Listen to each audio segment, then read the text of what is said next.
Kilgore High School Band under the direction of Mr. Mitchell Smith with our national anthem. And big crowd on hand tonight. The Henderson fans still coming in. We see a lot of cars coming off the highway. Great night for football. Temperatures probably in the upper 60s to mid-60s as the Lions come in at 2-3 on the year, 1-1 in district, and the Bulldogs are 4-1 on the year and 2-0 in district. Captains now going out on the field for Henderson will be Alfredo Gonzalez, Matt Appleton, Shannon Cox, and Terrence Oliver. And for the Bulldogs will be number 9, that is Alan J. Mumphrey, number 10, Kyle Farrow, the quarterback, and number 41, Ronnie Hendricks. And Charlie, if you'll watch for the toss of the coin here. Okay. It is a beautiful night of football, Mike. It's a lot cooler than it has been. It's not cold, and the wind's not blowing at all. The flag is just very still, so the wind will not be a factor at all. But it's very, very, very pleasant to feel, and I'm sure these football players are really glad to see this cooler weather come in. Even though it's not cold, it's much more pleasant, and the humidity is not near as high. Yeah, that's one thing. The humidity is not as high, and it'll, that be a factor for Henderson because we've got several players that will have to go both ways because of injury situation. Well, East Texas humidity is what gets you. It's not the heat so much. It's just the low humidity, and it can really be tough here. Okay, there's a coin toss. The referee looks at it, and we'll know pretty shortly who. He looks at Henderson and then looks at Kilgore, so I think Kilgore has a choice by what I'm looking. No, I believe that Henderson has won the toss. So Henderson has won the toss and will receive. Kilgore will kick off and defend the north goal. This field runs north and south, north to our left, south to our west. South to our west. Oh, I tell you, it's been a long day. Yes. North to our left and south to our right. There we go. We have left and right. That's right now. And we're sitting on the west well, side. you know, they keep moving us around up here in this press box. We get set and they move us to another place. And we had a place down there with the window open. They said, nope, you can't have it. That's Kilgore coaches. So Kilgore coaches took our spot, so we had to move down to another spot. But we're still got a good advantage. Yeah, we're sitting right on the 50-yard line. We can't complain too bad. And much more spacious press box than we were in last week. So our conditions weren't real good last week. In fact, we couldn't even see out there. Down to the goal line, but we can see all the way around tonight as I see Josh Hardy, Matt Riley out there, Jonathan Beggerly, Tremaine Cole. One thing that Kilgore really has, Mike, as I mentioned a while ago, little number 3 out there now, Daniel Chappell, who will kick off. He has a tremendous leg for his size, and he's been kicking the ball in the end zone all year. And we'll see our 3 deep people back there around the 2-yard line, and Fred Bowens is back on the goal line, so it'll be interesting to see if they try to run this football out because he's going to kick the ball down there in the end zone probably. I've seen him play already this year. I saw him play Bishop Lynch, and he does kick the ball at least to the goal line or past. And here we go. We're about ready to go to action here on the opening kickoff of the contest as number 3, Daniel Chappell, 5'9", 175-pound senior in the red and black, his hands down. He approaches the ball. Long kick coming down into the end zone to Fred Bowens at the goal line. He's back to the 5. Oh, he's got a crease in there up to the 20, to the 25, to the 27-yard line before he is finally brought down. So good return there. Excellent return by Fred Bowens there. The ball was about 4 yards deep in the end zone, Mike. And usually they get you around the 15 or 20, but we picked up a block or 2 and got out past the 25, went about the 26.5-yard line. So a pretty good start there for a deep kickoff. So Lions take over 1st and 10. And we have hash marks on both sides of the field, so we'll be able to see where the ball is tonight. Adams is a quarterback. Bo Page, Tim Fuller is a tailback. Fuller goes in motion, and we're going to have a flag right off the bat. Yeah, it looked like the number 58 for Kilgore, defensive in there, Roman jump. We had a man go in motion, and that's the first time we've sent a man in motion now, the tailback position, and I think good ball offside against Kilgore. Yeah, that's good. I didn't see anybody move on our side except, Fuller went in motion, and that's the first time we've seen that. So it'll be 1st and 5. Well, Coach Alexander said they had put several different formations in this week, hoping to keep Kilgore from stacking the line of scrimmage. Here we go. Travis Adams under center. Bo Page, Tim Fuller, ball on the Kilgore line 32. Fuller in motion to the far side. Here's the dive play to Bo Page, and Bo's going to be racked up. Now he breaks loose. He's still on his feet out to the 42-yard line. He came awfully close to breaking that thing all the way. He spun out of there and just did get tripped up. and it looked like he was going to be stopped on the line of scrimmage. He really was, but he kept his feet And he moving. made an excellent move there, and like to broke that thing for 6. Came oh so close. Fred Bowens into the game now as Tim Fuller goes to the sideline. We're in the I formation. Shannon Cox split to the far side, single receiver. Adams under center. Here comes Bowens in motion. Hand off again to Page. Page into the middle of the line, about to the 45-yard line. If that's where he's going to give him the spot. Not much in there that time. Is Kilgore sitting in there in their split-type defense with 2 linebackers inside. We tried to run right up the middle area. I don't know how much Kilgore blitzes out of that split. Do you, Mike? Well, they I haven't seen them so far, but I know the games I've seen them, they really do a lot of blitzing with 44. And second and long coming up now. Adams under center. Cody Cure in the backfield. Here's the handoff to Tim Fuller. Tim bounces in there, and he's crossed out to the 50-yard line, still on his feet. About to the 50. It's going to bring up third down. Looks like about 3 probably. 3rd and 3. I'd say it's going to be, we can see, it's going to be more like a long 2 or 3. Good job there. Josh Hardy coming in with Jake Poole now. We'll probably see the power I formation with 2nd down and about to call it. Scoreboard says 2. Cody Cure at fullback. Cody He's leading Cure. the way that time. Now they're in a short yardage defense. They got it really stacked. And we're going to bounce to the outside, and there goes Tim Fuller. Tim still on his feet, and is going to be stopped short of the first down. It'll be about a yard short. About a yard short. They jumped into some type of 7-man front that time, and it's going to be interesting to see here if we go for it, because we're not going to like a whole lot. Looks like we are. It's going to be 4th down. We're going to call it yard or less. About a yard. Looks like we're going to go for it here. Coach Alexander's going to gamble here at 9:54. We're going to roll the dice early. We'll roll it 9:54 here in the first quarter. Cody Cure, Tim Fuller in the backfield. They're in the goal line like a 5 look in the defense. Guy jumps and gets back on side. Here's a quick hitter to Cody Cure. Cure down to the 40-yard line. Still on his feet to the 37-yard line. A little extracurricular activity. Don't taunt them.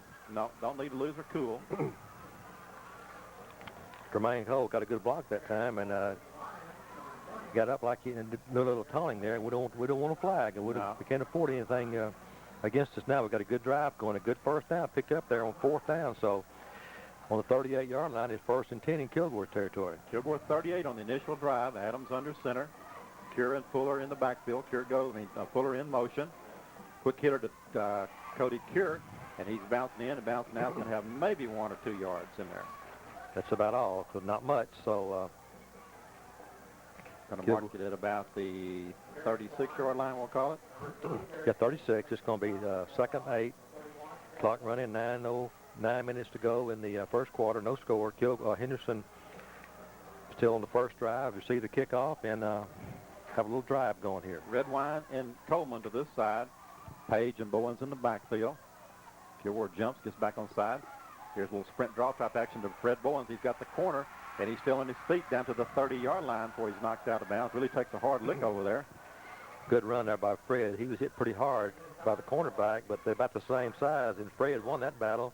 Then the big free safety came over and made the hit there, but a good run by Fred as he bounced outside. It's going to be 2nd and about 3rd and 3. We are in the 4-down territory as the ball is on about the 32-yard line, so if everything goes okay, we'll have 2 downs to make this first in. 3rd down and 3. I was looking for some changes in their roster there. Let's see. All right. Power I backfield. Travis Adams under center. Here's the handoff to Tim Fuller. Got a hole in there, and he slips and is going to be down short of the first down, looks like, Charlie. It's going to be real close. He slipped and kind of fell backwards. I think he had the first down made, and he got it.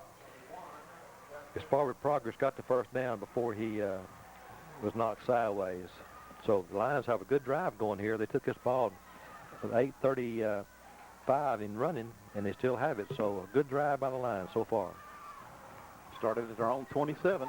Adams under center, power I backfield now. They're shifting over to this side. They've got movement on the line, but no flag. And Tim Fuller is going to be grabbed in there for a loss on the play. Well, it's the first bad play we've had for tonight as Kilgore was coming. And well, Charlie, if you notice, that time they must have had a key because right before the snap, they shifted their whole defensive line to this side into where we were going to run. And we a loss on the play back to the 33-yard line, we're going to call it. So it's going to be a 6-yard loss. It's going to be 2nd down and 16. Now the Lions have the work cut out for us now. Redwine and Coleman to the far side. Tim Fuller goes in motion. Page is the only man in the backfield, but McGinnis is a quarterback now. That's the ball down to Chris Redwine. Catches these to the 20, down to the 15-yard line. Very close to the first down. Excellent play there. Quick pass from McGinnis to Redwine, and good throw and a good catch. I didn't even see Patrick McGinnis come into the game. I saw right the last second there. I wasn't going to say anything till the snap because I saw him kind of late, but it's going to be 3rd and real short, about a half a yard. Ball spotted about the 18-yard line, we'll call it. That's what the scoreboard says. Lions have a good drive going. Terrence Oliver now at fullback. Chris Freeman coming in. Adams back in. Here's a handoff to number 86, Terrence Oliver. Oliver bounces over to the 15-yard line down about the 14. He'll have enough yards. Big Terrence Oliver, big tight end, was at fullback that time in a short yard situation to get that 1 yard, and he got it. Well, Charlie, Terrence weighs 240 pounds, and, you really got to block that initial line of scrimmage up because he's going to, just his momentum is going to get you a yard. 1st and 10, ball spotted to Kilgore 14-yard line. We're getting the power I, Oliver, Cure, Fred Bowens, Jake Poole and Freeman are the ends. Here is the snap. Adams on the sprint draw type action to Fred Bowens. Bowens down to about the 7-yard line, looks like. Good job there. Good job up front there. Ken Sabella. Going to call it the 7-yard line. Alfredo Gonzalez, Ken Sabella, and did a great job in there. Jeremy Costello did a blocking back with Cure, led the way in there. Terrence Oliver blocking it tight end that time. 2nd down. Jake Poole, good play. 2nd down and 4 now. Ball spotted on the 7-yard line. Power I formation again. Travis Adams. Here's the quick hitter to Terrence Oliver. Oliver down to the 5. Wrap that ball up. Down to about the 5-yard line. It's going to be short of the first down. Wrap that ball up because they're really sticking the helmet on that football and trying to get away from us now. We'll call it 2-yard pickup. It's going to bring up 3rd down and about 2. Josh Hardy checks in to replace Costello now. Power I formation. Travis Adams under center. Here's the snap. Here's the hitter to Tim Fuller. He bounces to the outside, and he's still on his feet. He's going to be brought down for no gain. Dadgummit. That's the one we needed right there. Need that 1st down, so now we going to call a field goal team. Again, that time the Lions in the power I formation. It was 3rd down and 2. Tim Fuller tried to bounce it up into the middle of the line. Nothing there. Tried to bounce it to the outside, and Kilgore Speed ran him down before he could cut the corner. So now we're going to have Clayton Kershaw to kick a field goal. And let's see, where's it going to be? Ball spotted at the 13. 23-yard field goal. There's the snap. Here's the kick. It is up. Good. And it is good. So with 5:01 left to go in the first quarter, the Lions lead 3-0. And we'll be back after this commercial timeout.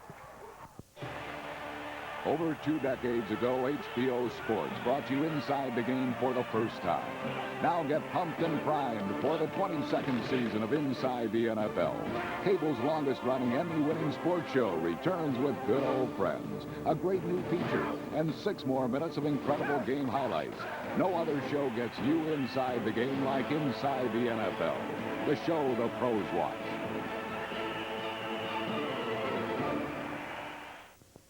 Why try HBO and Cinemax now? How about over 2,400 movies a year, over 450 originals, over 20 specials, and one number gets it all. HBO.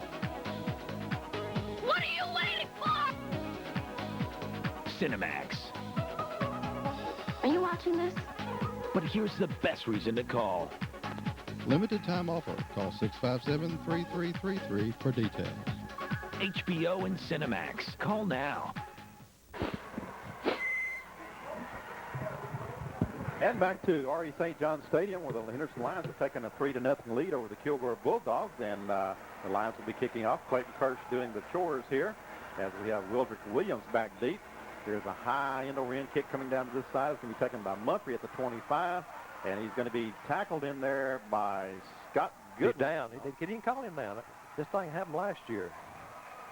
It looked like his knees went down, but he didn't, I guess. You got to wrap up and get him down. Who's on the tackle? That wasn't Scott Goodwin, was it? It was. Or was I it? thought it was Cody Cure. Okay. Missed that. Right down in front of us, as much as Kilgore players in front of us. But anyway, the Bulldogs will take over now, and they're going to have the ball 1st and 10 from their own 38-yard line. One of the best things about that drive was, Mike, we used 7 minutes of the clock. And Charlie, like that play, you got to make sure you get them down, because Kilgore scored a touchdown on us here a couple of years ago when we thought we had him down. He went down, and he went all the way for the end zone. Here we go. I remember that. Farrow under center now. Here's the quick sweep to Williams, and he's going to be hit in there. He's going to bounce out to the outside, but John Poole, along with Cody Cure, also Justin Jackson and Drew Coleman, all coming off the bottom of the pile. It's going to be a loss on the play. Good job by the defense that time. That's Cody Cure, first one to him, wasn't he? I believe so. They ran the sweep, and we lost him, took him down for a loss back there in the backfield. So a good job by the line defense on first down. So it's going to be 2nd and about 15 for the Bulldogs. 2nd and 15 for the Bulldogs. Let's break out the huddle now. Kyle Farrow under center. Long count. Here's a sweep to this side. And we, number 16, Jackson again on the carry. Scott Goodwin, Terrence Oliver in there. And a gain of maybe 2 yards. Good defense again there. We gave him about 3 yards, but it's going to bring up 3rd and about 12 now. Be awful nice to hold these Bulldogs on this first series here. It's a big play coming up here, and I'm sure we're going to see Mr. Farrow put the ball in the air for the first time tonight.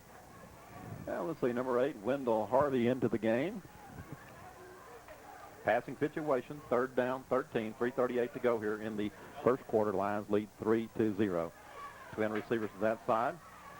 Jonathan Thompson, their go-to receiver on this side. Chris Redwine on coverage. Shotgun formation. Here's the snap. Good snap. Has plenty of time to throw. Deep throw down the field. The Lions have it covered, and it's almost intercepted by number 9, Patrick McGinnis that time. Oh, good. Come on now.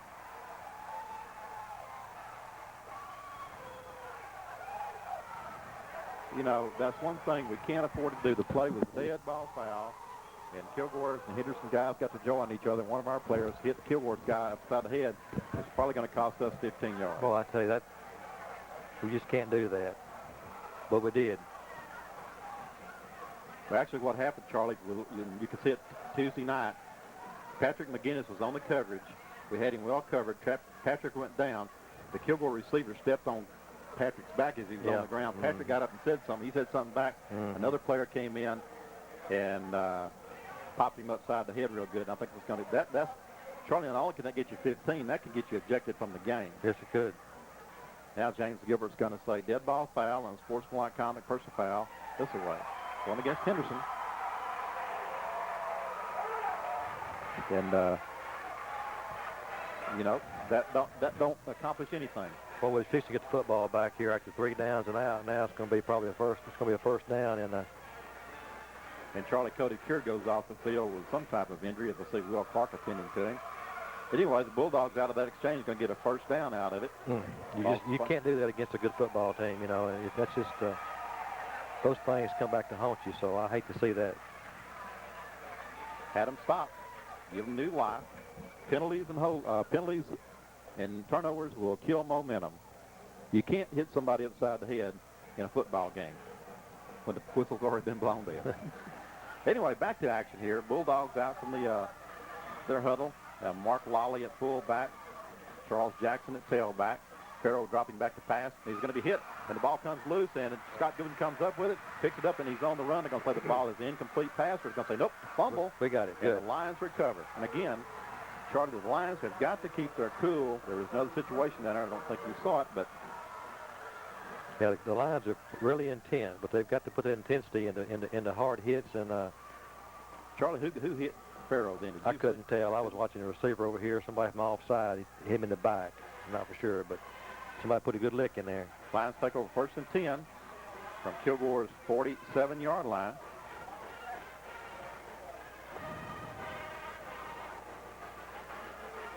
Travis Adams is the quarterback. Bo Page, Tim Fuller in the backfield. Drew Coleman, Chris Redwine split to this side. Long count. Here's a reverse coming to Chris Redwine. Going to look for Drew Coleman down the field. He's got him open.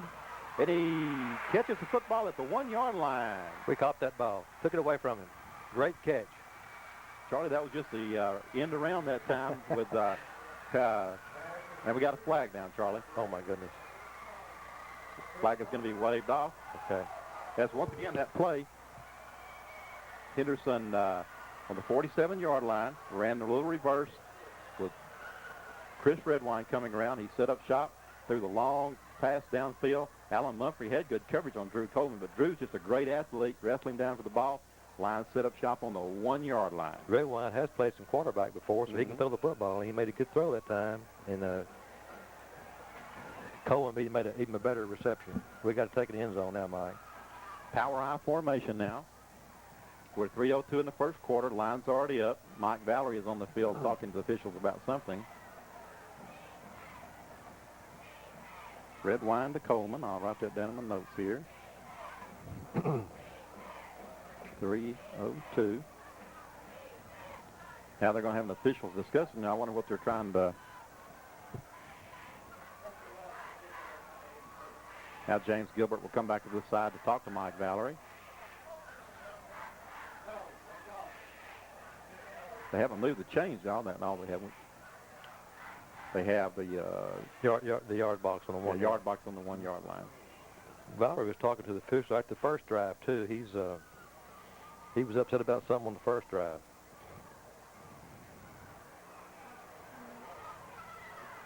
Good crowd of Henderson fans across the way, Charlie. I'd like to see all of them on their feet right now. I hope we take that ball in the end zone because we've got a golden opportunity. You know, we're one of the few blue shirts here on this side. So we can't say too much. We're kind of in enemy territory because all our coaches and film crew are across the way, and we're on the Kilgore side. So, anyway, the situation is going to be the Lions first and goal from about the 1-yard line. Coming out in the power I formation, Travis Adams, Terrence Oliver under. Clock is being wound up. Adams under center.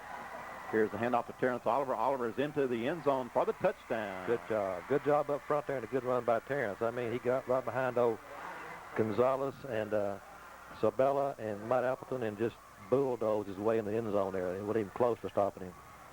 So Lions go up 9-0 here. 2:52 in the first. And Clayton Kershaw to travel the point. Kirsch out of the hold of number 10, Chris Redwine. Ball is down, kick is up, and it is good. So with 2:52 to go in the first quarter, Henderson 10 and Kilgore 0. We'll be back after these commercial timeouts.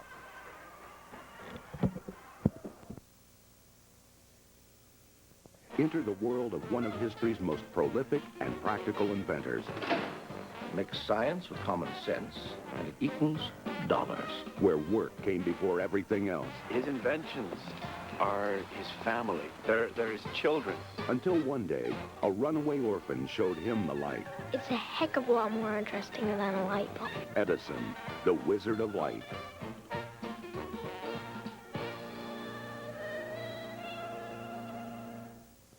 There aren't too many second chances in life, so HBO's bringing you Second Chance Tuesday. Because how often do you get another shot at something you missed? Like this, or even this. Every Saturday on HBO, you're guaranteed a new movie. You know that. What you might not know is that you get another crack at it Tuesday night. Because on HBO, if you miss Saturday night guarantee, no one leaves this house. You need Second Chance Tuesday. And welcome back to R.E. St. John Stadium, where the Henderson Lions have jumped off to a quick 10-0 lead. 2:52 to go here in the first quarter. Clayton Kirsch now will kick off. Here's a high end-over-end kick coming down to number 9, Alan Mumphrey, at the 25-yard line. Has a little crease in there, and it's going to be brought down by Scott Goodwin. At the 40-yard line now, a flag comes out. I think he called a face mask on 22. Justice reached in there and got him a face mask. It wasn't very bad. Should be a 5-yarder, though. It's going to give him good field position. Let's see what James Gilbert says. Face mask. 5 yards, I believe, against Henderson.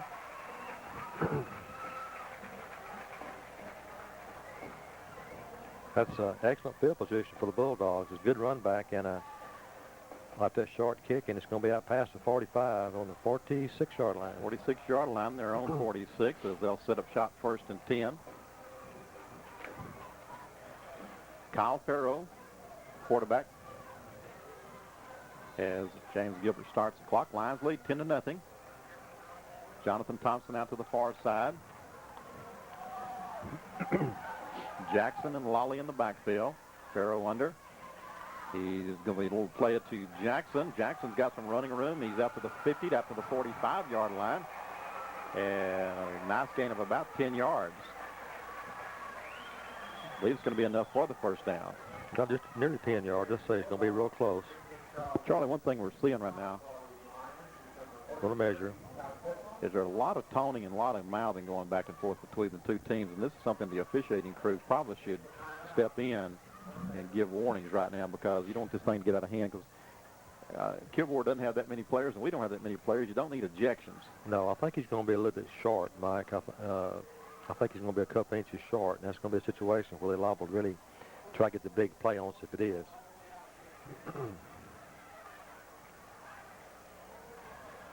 Really about an inch short.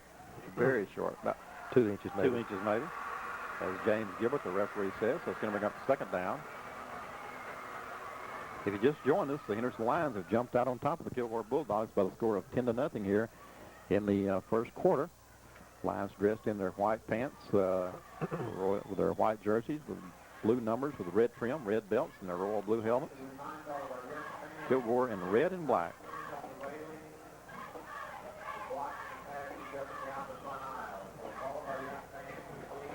No, we got Curtis Werner and Scott Goodwin in the ends, and Mitchell at tackle. Who's the other tackle over? It's Josh Rogers. Josh, 195-pound sophomore, starting tonight. What number is he wearing? 65. Okay. This is his first night on the varsity. We got Powell, Poole, and Kier at linebackers. Coleman and Redwine cornerbacks. Rovers, McGinnis, and free safety is Justin Jackson. Farrow under center. He's looking to throw. There's that little hitch screen type pass over there. And number 3 to Drew Coleman, and a great tackle by Drew as he takes number 3, Daniel Chappell, down. We'll have enough yardage for the first down, but they didn't get the big play. Right, that's the one they try to break you on. They just put a one-on-one out there, and they caught the ball, good throw and good catch, but a good tackle by Drew to stop the long gainer. So first and 10 for the Bulldogs. On the line, 43-yard line, 2:14 to go here in the first quarter.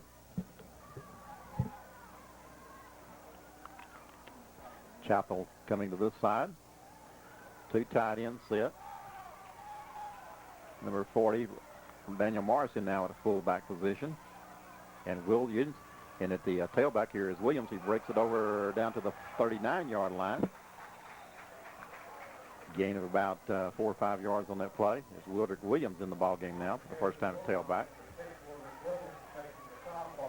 Was that 6 or 16 carrying there, Mike? 6, Wildrick Williams. Yeah, Williams.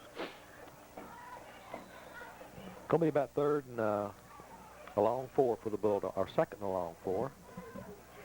Nearly 5 probably. Twin receivers to both sides of the field. They got twins that side, single receiver to this side. Morris, the only man in the backfield at fullback.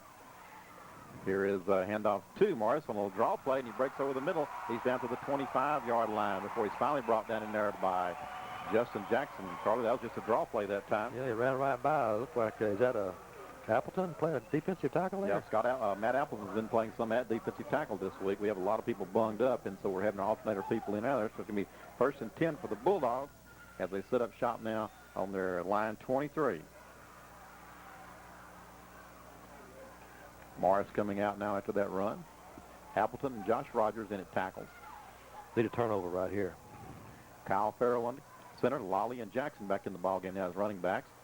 Farrow hands off to Jackson, but there's going to be a flag before the play. And, Charlie, I don't know, did the 25-second time run out that time? Or it's either that or a motion penalty because the whistle was before the snap, let's say. Dead ball. Illegal motion. Somebody moved. One of the linemen moved. It's going to back the Bulldogs back up to the 28-yard line where it'll be first and 15. As now Wildrick Williams, the 6'1", 180 sophomore, comes into the ball game.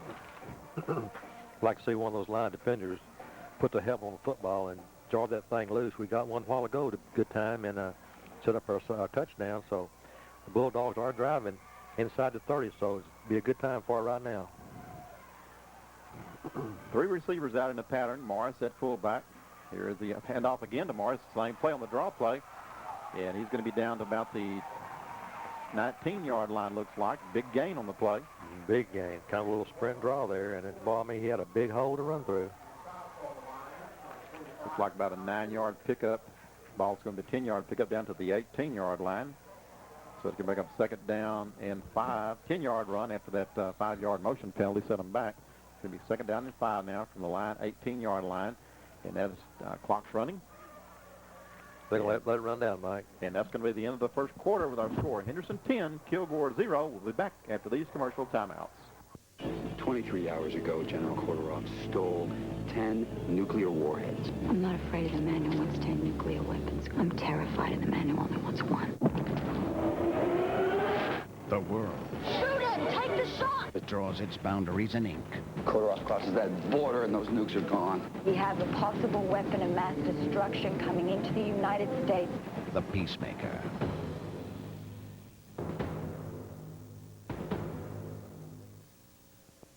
Hi, I'm Sheriff James Stroud. In a continued effort to stop auto theft in Rusk County, we will be providing Texas heat registration and window etching at no cost.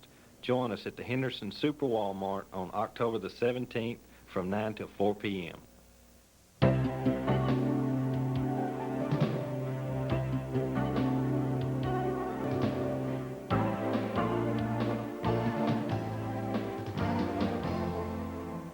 And back to R.E. St. John Stadium as we begin the second quarter. The Henderson Lions leading 10-0, but the Kilgore Bulldogs are driving. And Charlie,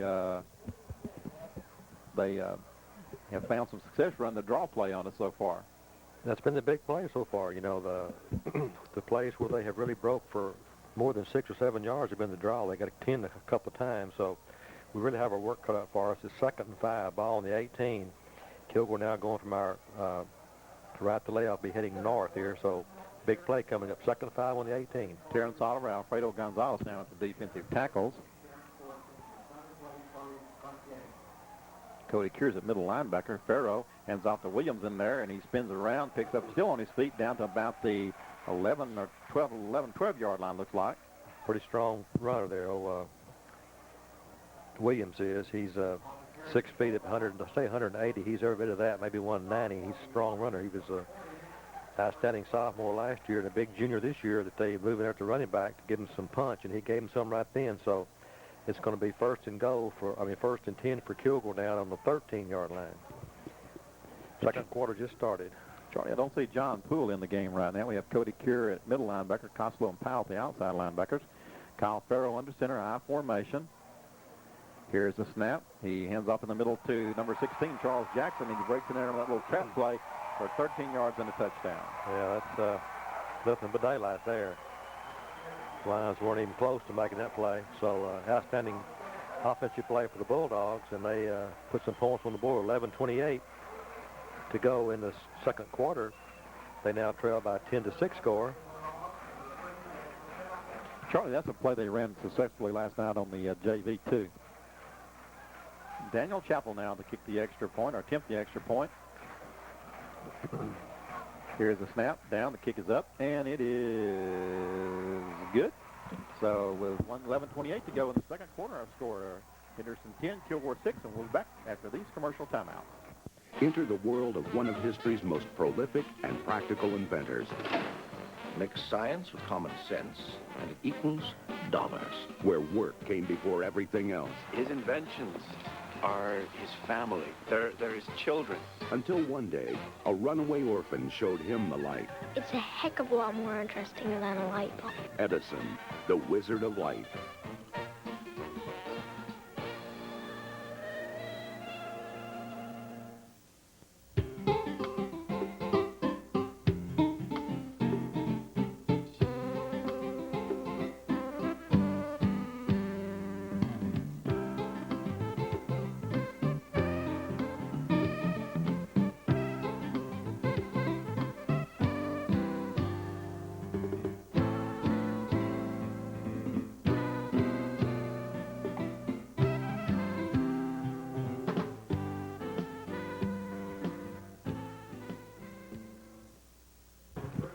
And welcome back to R.E. St. John Stadium, where Charles Jackson, 13-yard run for the Kilgore Bulldogs, put them on the scoreboard for the first time tonight. As our score is the Lions 10, Kilgore 7, 11:28 to go here in the first half. As Daniel Chappell will attempt to, well, it will kick off, not attempt. Fred Bowens back deep along with Tim Fuller, and last time Chappell sent the ball about 3 yards in the end zone. Here is the key, slips down a little. This time's going to be a high kick coming to Patrick McGinnis. McGinnis takes it on the 23-yard line out to the 24, 25. He fumbles the ball. Kilgore's got it.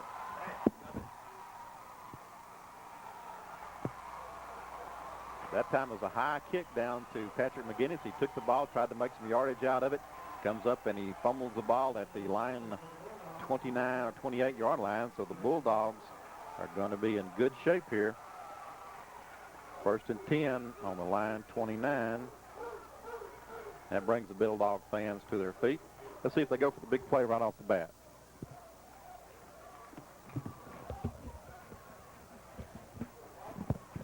Josh Rogers, Terrence Oliver in at defensive tackles. Now see Poole back in the game, Charlie. Okay. Kyle Farrow in at quarterback. He's under center. Takes a snap. He's dropping back to pass, trying to hit got a man in the flat. Now going for the deep route, going into the end zone. It's going to be overthrown. Pretty good coverage there. He ran by Coleman, but he stayed with him for a long, long time. But he had great protection. He had all the time in the world for the receiver to run length of the field into the end zone. So they were going for the bomb on first down as they start off in 4-down territory. But that's tough luck to lose that kickoff like that. When they kick that ball short like that, you usually can't get much. You just got to get what you can and get that ground. And McGinnis was trying to get some extra yardage, and they just raked it out of his hand. Mm-hmm. Second down and 10 now. Ball spotted at the line, 29-yard line. Second and 10 for the Bulldogs. 3 receivers out in the pattern. Kyle Farrow at quarterback, Morris at fullback. Let's see if they go with that draw play again.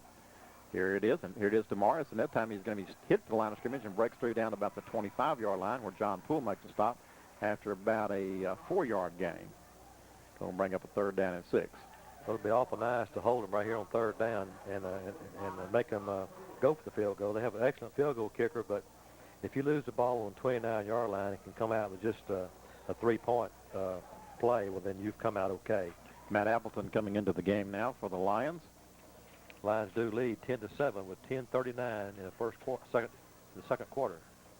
Okay, twin receivers to the far side. Kyle Farrow. Now we got the man in motion out of the backfield. And he's going to come up and going to throw the ball. It's going to be behind the line of scrimmage, and that should be ruled a fumble, shouldn't it? It should be. Threw it backwards. Threw it backwards, and that's what the guy on this, the official on this side, is going to say. It's going to be the loss on the play. Quarterback kind of slipped and tried to throw the ball falling down. So it's going to be fourth down, and the field goal team will go on for the Bulldogs. And shouldn't be any problem for Chappell as he's got a great leg kicking from the 37-yard line. Be a 47-yard attempt. 47-yard attempt. 47-yard field goal attempt by Daniel Chappell. Here is the snap. There's movement. It's going to be blocked in there. It's going to be on the ground. Don't pick it up. Don't touch it and pick it up, boys. We'll have the Miami-Dallas game again. I don't know who blocked it, but I tell you what, it's a big play. Big play? Because that would tie the ball game up, and somebody broke through and did block that field goal. So a great defensive play by the Lions. They're going to have us backed up. But that's much better than giving them 3 points. Now, Charlie, on what they're going to rule on this, because you remember the Miami game where Leon Lett tried to pick the ball up, and several of the Lions were trying to pick the ball up. And, anyway, the Lions are going to come up with it. The ball's going to be spotted about the 11-yard line, so they dodge a bullet right there. And Lions take over first and 10 from their own 11-yard line. Or is it 13 now? I can't see that. Now, scoreboard says 13. Yeah, about the 13. Lions catch a break. Again, I'll apologize. We missed to kick the extra point. We'll have to see that. Block the field goal attempt. We'll see that on Tuesday night. Here's the handoff to Bo Page into the middle of the line. Not much there. Maybe a 2-yard gain out to the 15. Bo Page on the quick hitter there, and not much in that big red defense there. We'll call it a gain. Give him 2 yards. Second down is 15. Still got a lot of time to go here in the first half. We still got 10 minutes. The clock is running 10 minutes now, even in the first half of play. Lions lead 10-7, backed up on their own 15-yard line. Fred Bowens, Bo Page in the backfield. Red wine split to this side. He's going in motion. Here's the handoff back to Fred Bowens. A little kick. He's coming to the 15, out to the 17, still on his feet to about maybe the 18-yard line, according to where he's going to spot it. Yeah, it's going to be 3rd and long. He got about 3 yards there, but not too good as the Kilgore pursuit was very quick. It's going to be 3rd and 6, a long 6 probably. If you just joined us, the Lions are on top, 10-7, 10-20, 9:25 here in the second quarter, counting. 3rd down and long 6. Lions out of the huddle. Have Redwine and Coleman to this side. Travis Adams under center with Bo Page, Fred Bowens. Travis Adams takes the snap. Here's the handoff to Bowens. Bowens cracks up into the middle line of scrimmage, and they stacked not it up much there. Yeah, they stacked it up that time. We've got to kick the ball away. The clock run now with 9 minutes to go in the second quarter. A lot of time left, so Kilgore should get the football in pretty good field position. Of course, the Lions started that drive back on the 13 after blocking that field goal to maintain that 10-7 lead. So Shannon Cox does check in the ball game, and he'll be kicking inside the 10-yard line. Alan Mumphrey down back to the 42-yard line. Let's see if the Dogs come with a rush. Here's a snap. Good snap going around. He bobbles it, gets it away. A high kick. Going to get on the 40.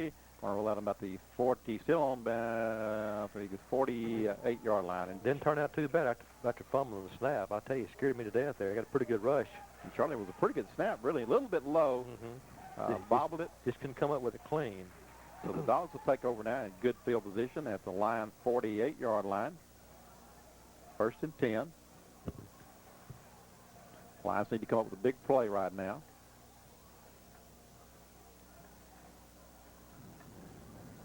Josh Rogers at one defensive tackle. I think that's Terrence Oliver at the other. Patrick McGinnis coming out at a rover. High formation for the Dogs. Farrow hands off in the middle to Jackson, and he's still spinning around. Going to pick up maybe a couple of yards. Not a whole lot there. Not a whole lot. The Lions had pretty good. McGinnis comes up with the football, but they said, no, we'd already blown it dead. So Kilgore will maintain possession, but a good defensive play there as the Lions have their work cut out for them here late in the second quarter as Kilgore has pretty good field position now in Lion territory, but it's going to be 2nd down and 9. 2nd and 9, 7:54 to go in the first half. Two receivers. Those guys coming up. 3 receivers to the far side, 1 to this side. Now they're all confused there. Farrow looking around. High formation. Here's the option play coming down the line, and the ball is on the ground, and he got a good bounce right back to him, I think. Yep. Jackson came up with the football, but Joe Powell was there just in case, and it's going to be a loss on the play all the way back to the 47-yard line of Kilgore. Well, that would have been nice if we could come up with that fumble right there. He did fumble the pitch on the option, but he got a good bounce. It bounced right back up to him, but it's going to be 3rd down and long now, probably about 15, 3rd and 15. Now the ball is back in Kilgore in the field on about the 47-yard line. 47-yard line. Here they come out of center. Shotgun. Shotgun. 1 man in the backfield. Receivers split everywhere. Here's the snap. Going for to the far side. It's going to be underthrown, though, and incomplete as the Lions defense had that covered well. Yeah, good coverage there, and he threw the ball short, and it's going to be 4th down and 6:49 to go in the second quarter. So Kilgore will punt for the first time. The Lions just punted a while ago for the first time, and now the Bulldogs will kick the ball away here with 6:49 to go in the second quarter. Chris Redwine is back in now. Drew Coleman drops back in deep safety. Daniel Chappell, the excellent kicker, senior from Kilgore. Here is the snap. Good snap. Not much of a rush. Good spiral going to the far side. Coleman's going to catch it at about the 15. And he's going to break it in there, and he's going to break it to the 20, to the 25. So you only speak to the 30. He's to the 40-yard line, 1 man to beat. He's to the 50, to the 40, to the 30, to the 25-yard line, all the way down to the Kilgore 20-yard line. Great return. That's what we needed right there. They tried to kick it away from Drew, but he managed to get over there and catch the ball at about the, I think, the 20, Charlie? Yeah, I believe it is. Returned it from the 20 to the 20. And I'll tell you what, number 8 is a special sophomore from Henderson High School. Great return. He's doing some shades of the things that the sophomore did way back there, but didn't wear that number, though. 1st and 10 for the Lions at the Kilgore 21-yard line. They'll set up shop. A lot of time left, 6:29 to go in the first half. Travis Adams under center, Bo Page, Fred Bowens. Here comes Redwine back in. Here's the sweep to Fred Bowens. He cracked up in the middle. He's got some room. He's still on his feet, and he fumbles the football, and Henderson comes up with it as number 62, Ken Sabella, following the play, as Fred was just trying to get some extra yardage and bobbled it momentarily, but knock on wood, the white jersey was there, and the ball's going to be spotted just inside the 15-yard line. And we're going to call that about a 6-yard gain, bringing up 2nd down and 4. Yeah, it was a good run by Fuller. He's trying to get some extra yardage. He was hit pretty hard. The ball did pop out. A lot of hard hitting tonight. And I tell you, both teams are really putting the leather on them. So good gain on 1st down. Jake Poole coming to this side. I formation. Bowens and Page. Adams under center. And here is the handoff to Fred. Fred's going to be hit at the line of scrimmage. Bounces forward down about the 13-yard line. Gain of maybe 2. Yeah, it's going to be 3rd and short now. Clock running 5:35, still to go in the first half. Plenty of time. And now we're going to have a timeout. Let's see. Timeout, official timeout, as we've got a Kilgore player injured, and that is number 99. Justin Head, the big defensive end. Big defensive end, a 6'1", 200-pound sophomore, is holding his arm as he comes off the sideline. Now he's back to play. Lions have some personnel changes. 3rd and 1, Mike. Big play. We've got to make this 1st down now. We can't have any bad plays down here inside the 20. Power I formation. Terrence Oliver, Jeremy Costello, Tim Fuller in the backfield. Travis Adams under center. Here's a handoff to number 86, Terrence Oliver. He's still on his feet down to the 5-yard line. He's still on his feet down to the 1-yard line. Good run, Terrence. Good blocking, too. Great offensive. That was Matt Appleton on that side of the line, and Jake Poole, I believe, Chris Freeman over here, Ken Sabella. Good surge by the lineman. Gave him some daylight, and Terrence took that daylight and really ran hard. So the Lions are going to have 1st and goal inside the 5. About the 2-yard line, I believe, Charlie, or is it? I can't see. Yeah, it's about the 2, I believe. Power I formation, Costello and Oliver again, and Fred Bowens as a tailback. Adams under center. Here's the snap, and the handoff to Oliver again. Oliver's still on his feet, and it's going to be down about the 1-yard line. He's going to be stopped just short of the goal. As Terrence Oliver, a 240-pounder, and Terrence is really an all-around player. He's a good athlete. He plays tight end, defensive end, in short yardage situations. He lines up at fullback, and the ball's going to be spotted inside the 1-yard line, so it's going to be 2nd and goal from inside the 1 as Josh Hardy comes in. Jeremy Costello goes out. Travis Adams is the quarterback. Chris Freeman, Jake Poole at the ends. Mitchell and Appleton tackles. Adams under center. Here's the handoff to Oliver again, and Big Terrence stretches it into the end zone for the touchdown. The Lions go up on top now by the score of 16-6 on a 1-yard run. 1-yard run by number 86, Terrence Oliver. And our clock shows 4:11 to go here in the first half. Good drive by the Lions after that great punt return by Drew Coleman. Clayton Kirsch now on the field to attempt the extra point out of the hold of Drew Coleman. Here is the snap. Good snap. Ball's on the tee. Kick is up. A little good kick. And the official says no good. Charlie really got his foot into that one, but went off to the side anyway with our score. Henderson 16, Kilgore 7. We'll be back after this commercial timeout. Over 2 decades ago, HBO Sports brought you inside the game for the first time. Now get pumped and primed for the 22nd season of Inside the NFL. Cable's longest-running Emmy-winning sports show returns with good old friends, a great new feature, and 6 more minutes of incredible game highlights. No other show gets you inside the game like Inside the NFL, the show the pros watch.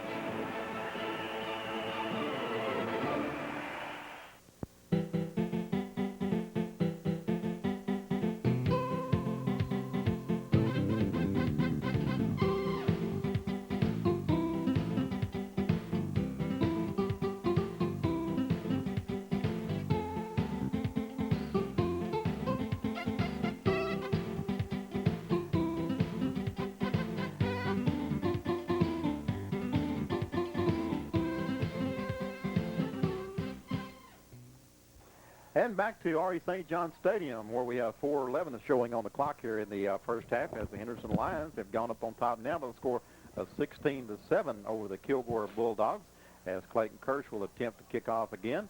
Well, I sure hate to miss that extra point, Mike, because that makes that margin 9 now instead of 10. That's a big point. Here's a high kick coming down to number 2, that being Jonathan Thompson. He's got a crease in there, breaks it over the middle out to the 35, still on his feet to the 40. Fred Bowens has him at about the 39-yard line. So that time they kick deep. Jonathan Thompson is a fine receiver, and the Dogs will again take over with good field position about their own 39-yard line. That's an excellent return there. Is a lot of daylight, a lot of room to run, and he brought it back up there in real good field position. It's not going to take but just a couple of first downs to put them in field goal territory now with 4 minutes on the clock. Let's see if we can get some kind of pass rush and see if this secondary. We've got Fred Bowens back in the secondary now this time. Fred's at a rover position. All right, I formation. Morris and Williams in the backfield. Here's the handoff to Williams. There's a big hole in there. Brings over this side. Got one man to beat, and he's still on his feet at the 50. Finally going to be brought down by Justin Jackson at the line, 48-yard line. We've got to do a better job of tackling on the point of attack than that. Our linebackers and people up front have got to do a better job because he liked to broke that in all the way. Justin saved a touchdown. First and 10 for the Bulldogs now at the line, 47-yard line. And it's about a 19-yard, 20-yard pickup on the play as Josh Rogers comes back into the game and Isaiah Allen goes limping off. Okie-doke, Farrow under center. Here's the handoff again to Jackson. Got a big hole in there down to the 40, down to the 39-yard line. And right now they found some weakness on that front 7 up there, and they are ripping us up front right now. As Cody Keir comes back into the game, a gain of 8 yards on the play down to the 39-yard line. They're running for 7 or 8 yards before they ever get touched, and we can't do that. 3:16 to go on the clock. As we'll see, Coach McGinnis is really talking to one of the linebackers that just come out of the game. Cody Keir, John Powell, Jeremy Costello in, linebackers. Patrick McGinnis at the rover. All righty, man coming to the inside. Here is the little play in the middle to number 14, that being Lolly, the fullback, and may have enough yardage for the first down. As their officials are calling timeout, they're going to say first down, Kilgore. Ball spotted at, we're going to call it the nose of it, just outside the 35-yard line. Tell you what, they're doing a heck of a job of getting to our linebackers, Mike. They are really blocking our linebackers. That time our linebackers were backed up, and we've got to step in a little bit better and hold our own, and we're going to be in for a long night.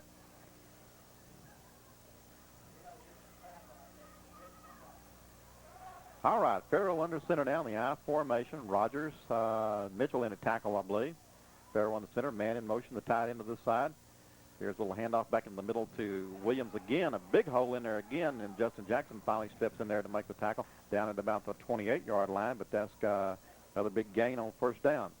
And as you said, Charlie, right now the Bulldogs are winning the war of the trenches as having some success in the middle. They just run the ball right at us now, and just hurting us real bad running it too, because we're not holding our own on the line of scrimmage. Our linebackers are not filling, and it's our secondary that's making the tackles. Gain of 6 yards brings up second down and 4. Terrence Holler now back in at a defensive tackle. Kyle Farrow under center. High formation. Lolly and Jackson in the backfield. Here's the sweep to Jackson. Cuts it to the outside. And he's down to about the 24-yard line for John Poole. Middle linebacker finally chases him down with pursuit to make the stop, but not before he gets the first down. And now let's see. Timeout on the field for Kilgore. We have a timeout on the field with 1:42 to go here in the first half, and we'll just keep it right here. And so I think we're way ahead on our spots right now. If you joined us late, Henderson Lions jumped off to a 10-0 lead. The Bulldogs come back and scored a touchdown, and the Lions on a 60-yard punt return by Drew Coleman set up shop on the 21-yard line, and 3 or 4 plays later, Terrence Oliver took it in from the 1-yard run for the touchdown. So 1:42 to go here in the first half. The Bulldogs are on the drive. Their ball to be spotted at the Henderson 20, we're going to call it 22. The 22-yard line. 6-yard gain on that play. Be first and 10 for the Dogs. We hadn't even come close to slowing them down, Mike, since we punted the ball away to them or kicked off to them. We have not slowed them down at all, as they have just taken the ball and just run it down our throats, and that's all you can say is they're just getting 6, 7, 8, 9, 10 yards at a carry, and with only 1:42 left to go here in the first half, we need to really step in here. It'd be great to hold them to a field goal, but the way they're moving the football, they got touchdown on their mind, I tell you. Okay, Daniel Morris and Wildrick Williams in the backfield now. Kyle Farrow under center as they're going with a 2 tight end set with 1 split receiver on this side. And the Lions have some wide splits in that line, Charlie. Here comes that same play again. Coming to sweep to this side. Lions got good pursuit out here, and Williams is going to be tripped up in there by Drew Coleman after a gain of about 6 or 7 yards. All the way down to the 17-yard line. It's going to be a 5-yard gain. It's going to bring up 2nd down and 5. Charlie, that's a good little scheme. They send their tight end in motion over here, and really some great blocking. The Lions had some pursuit from the linebacker that forced the play a little bit deep, and a couple of missed tackles. So first anyway, 2nd down and 5, we'll call it. Back to action. 1:13 clock running. Farrow under center. Here's the quick hitter to Morris. Morris dives into the middle down to about the 12-yard line, looks like. Looks like it's going to be pretty close to the first down. If everybody's going to stop the clock, you can probably measure with 1 minute and 1 second to go in the first half. Bulldogs have a real good drive going here, following a good kickoff return. James Gilbert, the referee, is looking at it, and they're eyeing it, and pointing, and let's see. They're going to say first down, Kilgore Bulldogs. 1st and 10 from about the 12 now. 1 minute and 1 second to go in the first half. This drive started on the 39-yard line, and Bulldogs have steadily gone down the field. They have under a minute to play now. They have 2 timeouts, I believe, left on the clock, as they have the receivers going to both sides of the field. Farrow under center. Morris and Williams in the backfield. Farrow takes the ball, hands off to Williams. There's a hole in there, and he's going to be hit right at the line of scrimmage. That's pretty good defense there. Justin Jackson and 2 or 3 of the other players. See Terrence Oliver there. And Kilgore will call the timeout to stop the clock. We'll just keep it right here. As also, I see Justin Jackson, and coming off the bottom of that pile, let's see. We've got to give him credit. That is Cody Cure, the linebacker, stepped in there. We have 42 seconds left to go in the half. I know that's 2 timeouts that the Bulldogs have taken. Well, the Lions really have their work cut out for them here as the Bulldogs have got a real good drive going, and that was the best defensive play right there that we've had in this series as we stepped up in there pretty tough. And you just can't give these tough running Bulldogs any daylight. They've just got quite a bit of daylight. The offensive line for Kilgore is really doing a good job. They've got 6 offensive starters back, most of them coming from that offensive line, so they got some experience there, and they're really doing a good job on this drive right here. So, Charlie, though, with 1 timeout, though, they're getting down, though. If they make 1 more running play and the Lions can stop them for a short gain, it's really going to force them into probably a passing situation, though. Right. So this is a key play in this drive. This drive started at the 39-yard line, and 1, 2, 3, 4, 5, 6, 7 plays later, they're on the 12 or the 10-yard line now. Not a bad spot to throw right there, you know, with 2nd and 8, because you've got a little more room to throw. You got your end zone plus, you know, so you got 20 yards to work with there. Got your 10 yards in the end zone. So Kilgore does come out in twins to the right side over there, 2 wide receivers. So I wouldn't be surprised to see him throw the football right here. Lions late getting back on the field. Morris and Jackson in the backfield. Farrow under center. He's looking around. He takes the snap. He's dropping back to pass, rolling to this side. And here's the throw into the end zone, and it's going to be intercepted by Drew Coleman. Drew Coleman. He knocked him out of bounds. He called him out of bounds. He was in bounds and got knocked out. Charlie, I can't see from my viewpoint here. Surely, okay, the ball's coming out here. No, he called it incomplete. Incomplete pass. Can't believe that. He called him out of bounds. I thought he got knocked out of bounds. I couldn't see from my vantage point. Well, that was a big break for Kilgore right there. Anyway, it's going to bring up 3rd down and about 8. The receiver was open real quick, Mike. He broke open, and the quarterback was too slow getting the ball to him. And Drew, being the athlete he is, he recovered, and when the ball got there, he got there intercepted. So that's a big break for Kilgore right there. And Charlie, the Lions step in. They're going to call a timeout, and again, we'll just keep it right here. I really thought we had the ball intercepted in the end zone to be a touchback, but that would have been a great play right there. But he ruled he was out of bounds when he came down. So from my vantage point, I just couldn't see. I'm on the left-hand side. Charlie's on the right-hand side. I thought, it looked like to me he was in bounds when he went up, and they made that collision was made, and it's just a judgment call, and the referee ruled he was out of bounds when he came down. You got to at least get 1 foot inside, so evidently he didn't. 36 seconds left to go in the quarter, the half, 2nd quarter. The Bulldogs have one timeout left. They're sitting on the 10-yard line. I felt like he was going to throw the football there because they like to throw the ball, and even though they've had a lot of success running, they've had so much success throwing the football this year that I felt like they would do that. Kilgore in their red and black coming back on the field now. Henderson coaches out talking to the Lions on the far side. 36.1 seconds left to go on the clock, as this clock has the 10 seconds on it. And if we can just stop them one more down here and make them go for the field goal, if we get out with 3, we'd be doing really good. Lions coming back on the field now. As 3rd down and 8 from the 10-yard line, 36 seconds to go in the half. Lions up 16-7. Matt Appleton in at tackle. Terrence Oliver in tackle. Scott Goodwin, Curtis Werner to ends. Twin receivers split to the far side. Farrow under center now. Split backs in the backfield. Kyle Farrow under. He takes a snap, and he's going to trip and fall off on his center, and he's going to be down to the 15-yard line. They're going to have to use their final timeout with 28 seconds left to go. Well, we got a break there.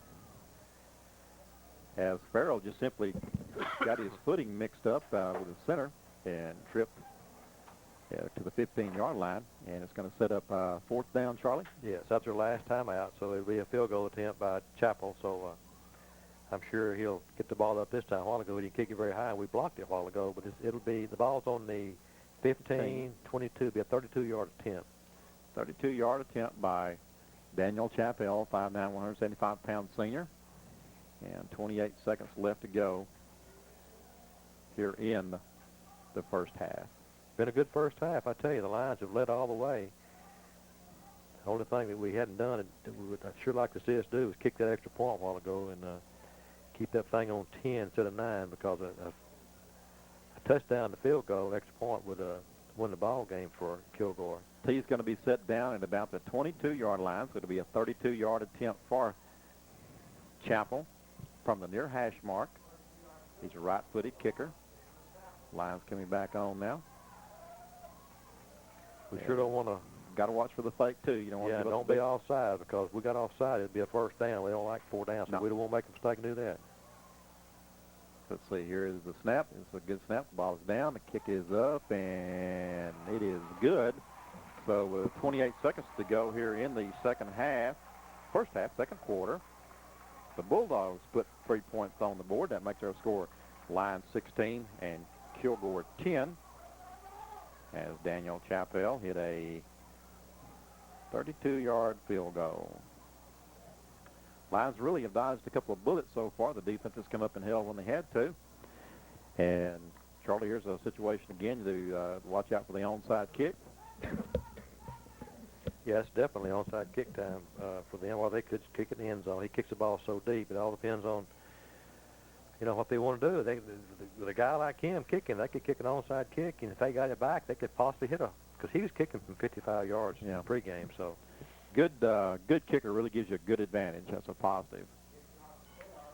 Patrick McGinnis, Cody Cured, Drew Coleman, Bo Page, Fred Bowens, Tim Fuller in the back. I see Josh Hardy, Jonathan Begley, Matt Riley, I believe, Tremaine Cole, Chris Freeman, all up to the top. 28 picks to left to go here in the first half. You just joined us, and Lions are up 16-7. No, 16 to 10 now. Excuse me, we just scored. I'm about 30 seconds behind. I want it to be 16-7. Yeah, that was a big field goal there. Chappell now to kick off. Lions coming up like they're expecting something short. So he got the ball laying flat. And now the officials are going to have a conversation about something. Well, Coach Valerie is talking to the official over here, and I don't know what he's telling him, but whatever it was, they're going to go talk about it. It's definitely going to be a short kick as he got the ball laying flat.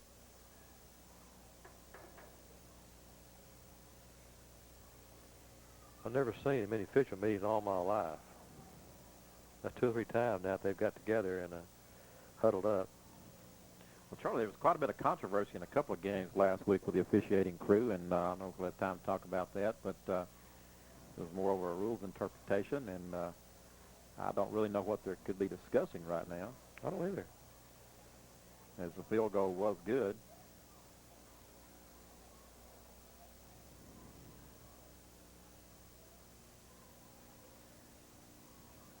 James Gilbert has some type of radio or something in his hand. Well, that was Drew Coleman picked that thing up off the ground. So I guess one of them dropped it. Coleman picked it up and he's making a. I guess he's calling Whataburger for a halftime snack. He's looking up toward the timekeeper up there. It has to be a time on the clock, but I don't know.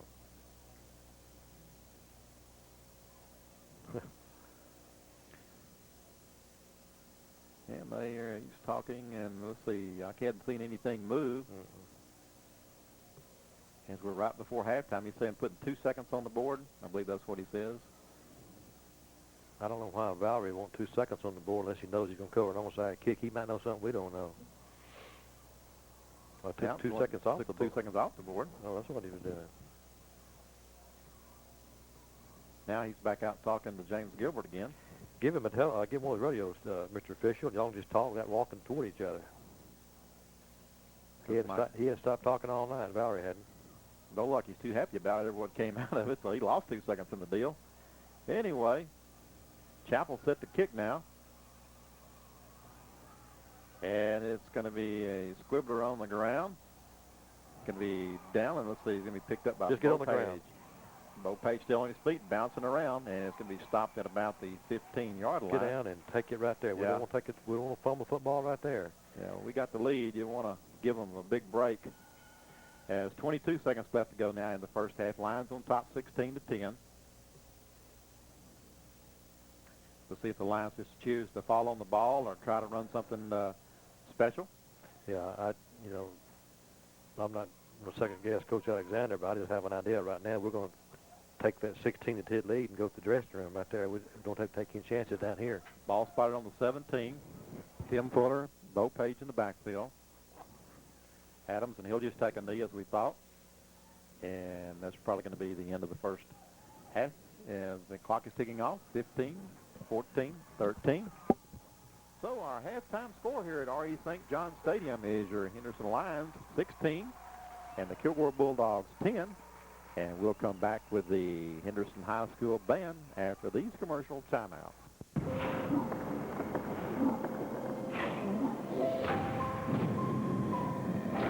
Fight one more round.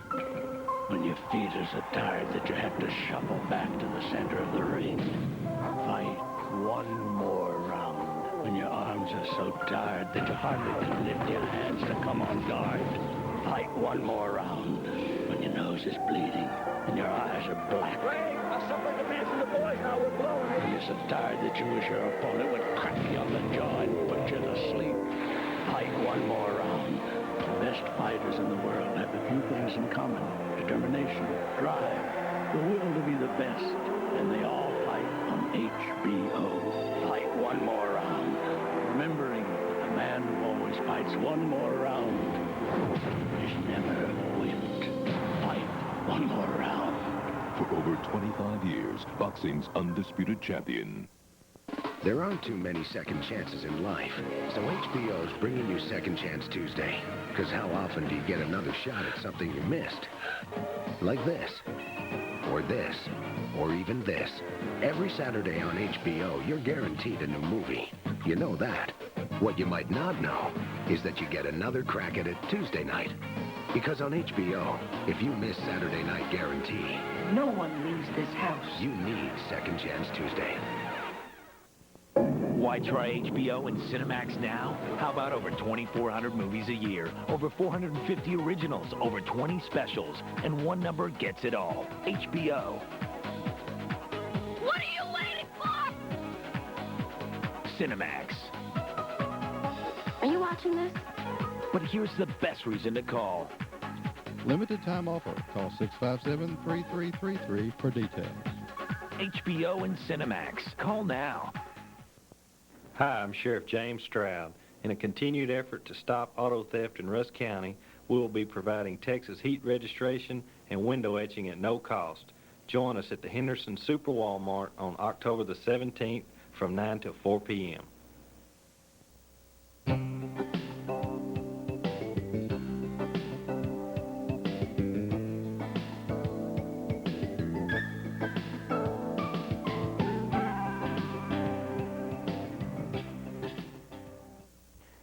and the Henderson High School Band coming onto the field for their halftime performance. And we're going to be switching booster right here. And so we'll just, the next 12 minutes, you're going to hear the Henderson High School Band and their drill team. Ladies and gentlemen, Henderson High School proudly presents our Major X Flight Corps and Drill Team performing to the song Messing with the Kids.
Ladies and gentlemen, the Henderson Independent School District is proud to present the Henderson High School Band, led on to the field by drum majors Brooke Boatwright and Casey Stevens.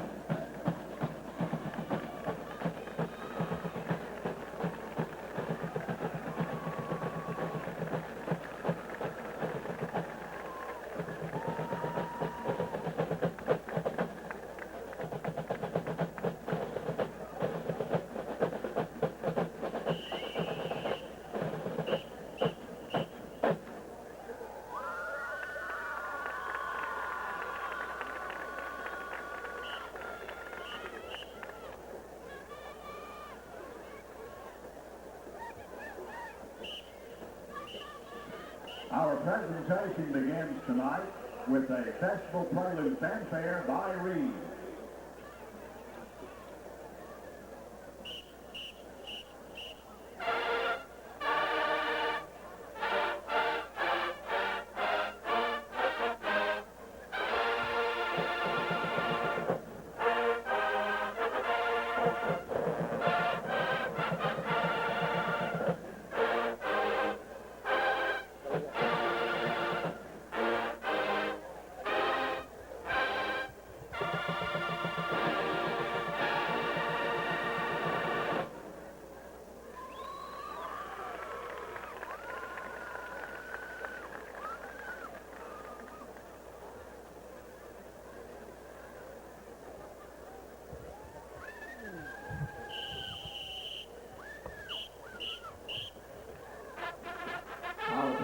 tradition continues tonight with the March Then Bases by DHFI.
The band continues its performance with the March Golden Bear by J.J. Richards.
The band now concludes its presentation with Battle Hymn of the Republic.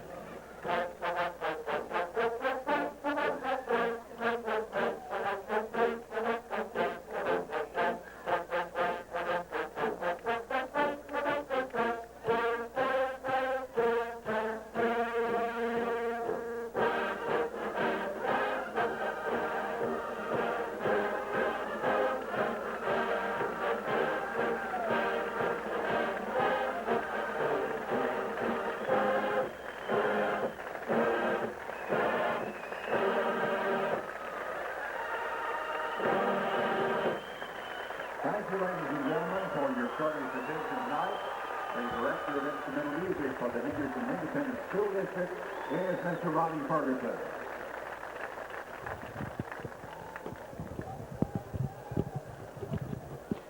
And that's the Henderson High School Band as they're getting a standing ovation from the Kilgore fans here as the Lion Band is getting I think, ready to go to marching contest. I don't know the exact dates on that, but I think it'll be coming up pretty soon. Anyway, if you just joined us, we're at halftime here at RE St. John Stadium.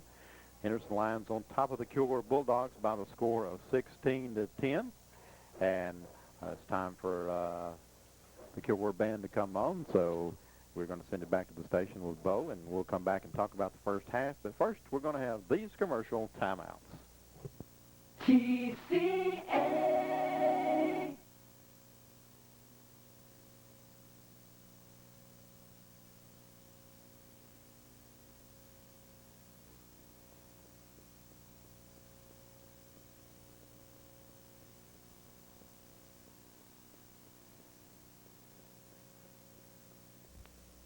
And welcome back to RE St. John Stadium as we're only moments away from getting the second half of this ball game underway as the line captain, Terrence Oliver, is meeting on the field.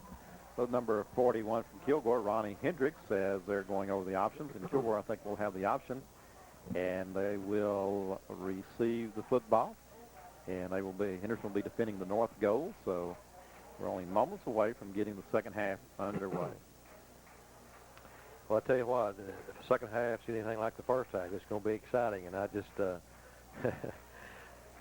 hold on to your hat. If I had a ranch, I'd bet my ranch it's going to be exciting because these two football teams get together a lot of fireworks, and Kilgore's got so much firepower.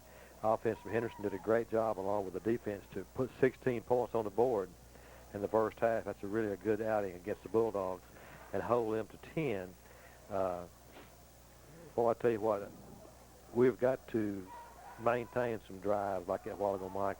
They're so explosive. They didn't have the ball very much in that first half, and that's one of the reasons that we kept that score down. We've got to play hard every play and try to move that chain some, and hopefully good things will happen because this is an explosive football team. That was one of the things I was saying for one of the keys maybe in the second half of the Lions is when they get the ball to have long, sustained drives, keep it out of the hands of the Bulldog defense, run the clock off, the offense run some clock from the time off the clock. But anyway, I think turnovers are going to be the key, Mike. If we can get a turnover or two at the right time here in the second half, we've got a real good chance.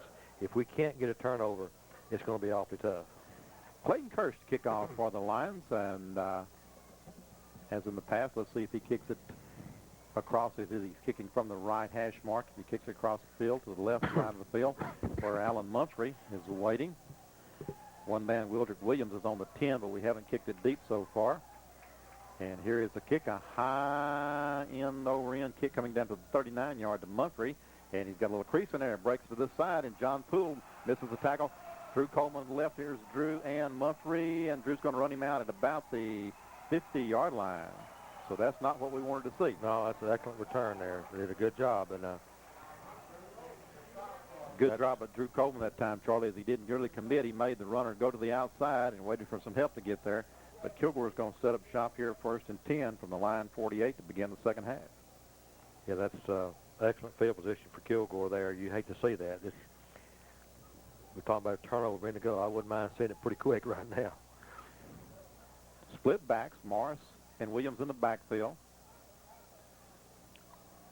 Farrow under center. Here's the handoff to Williams, and he's going to be hit in there behind the line of scrimmage by a whole host of lines. And let's see, coming off the bottom of that pile, I believe the first line to make contact was number 26, Jeremy Costello. Yeah, Costello and Joe Powell, and those linebackers really feel a hole. We're going to have to feel a hole quicker by our linebackers. That time you could really see them coming. They've been waiting too long, and you can't wait on Kilgore, or they'll just bulldoze over you. Great defensive play right there, a loss of 3. Second down and 13 now. Back in Kilgore territory at their own 48-yard line, close to the 49. Receivers on each side of the field. Kyle Farrow, the quarterback. Offset backs. Here's a snap, a handoff to Jackson into the interior of the line. He's going to have maybe a yard or two as Cody Cure, I believe, coming off the bottom of that pile. Well, hopefully the line coaches got a few things cleared away over there as some of the lines maybe weren't keying properly, and because on these two plays they really played the run so much better than the last drive a while ago. Third down and 12, gain of 1 on that play. Ball spotted just inside the nose of the football, just inside Henderson territory. As they'll come to twin receivers this side, twins to that side. Going to split the lines out. Let's see if they try the shuttle play back in the middle. Farrow under center.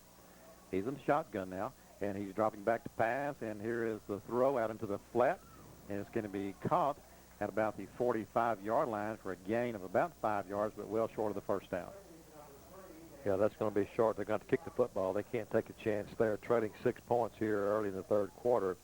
From there, if they're a little bit closer, they might have a chance, but they're going to kick the ball down to us deep, and hopefully their defense can get the ball back for them in good field position. They really have great field position here as Chapel will be kicking from about his own 45. So, well, Charlie, you wouldn't have an extra pen on you, would you? Would you believe my pen just as I is going to quit writing? No, you can take this one. I may have to borrow it a couple of times here.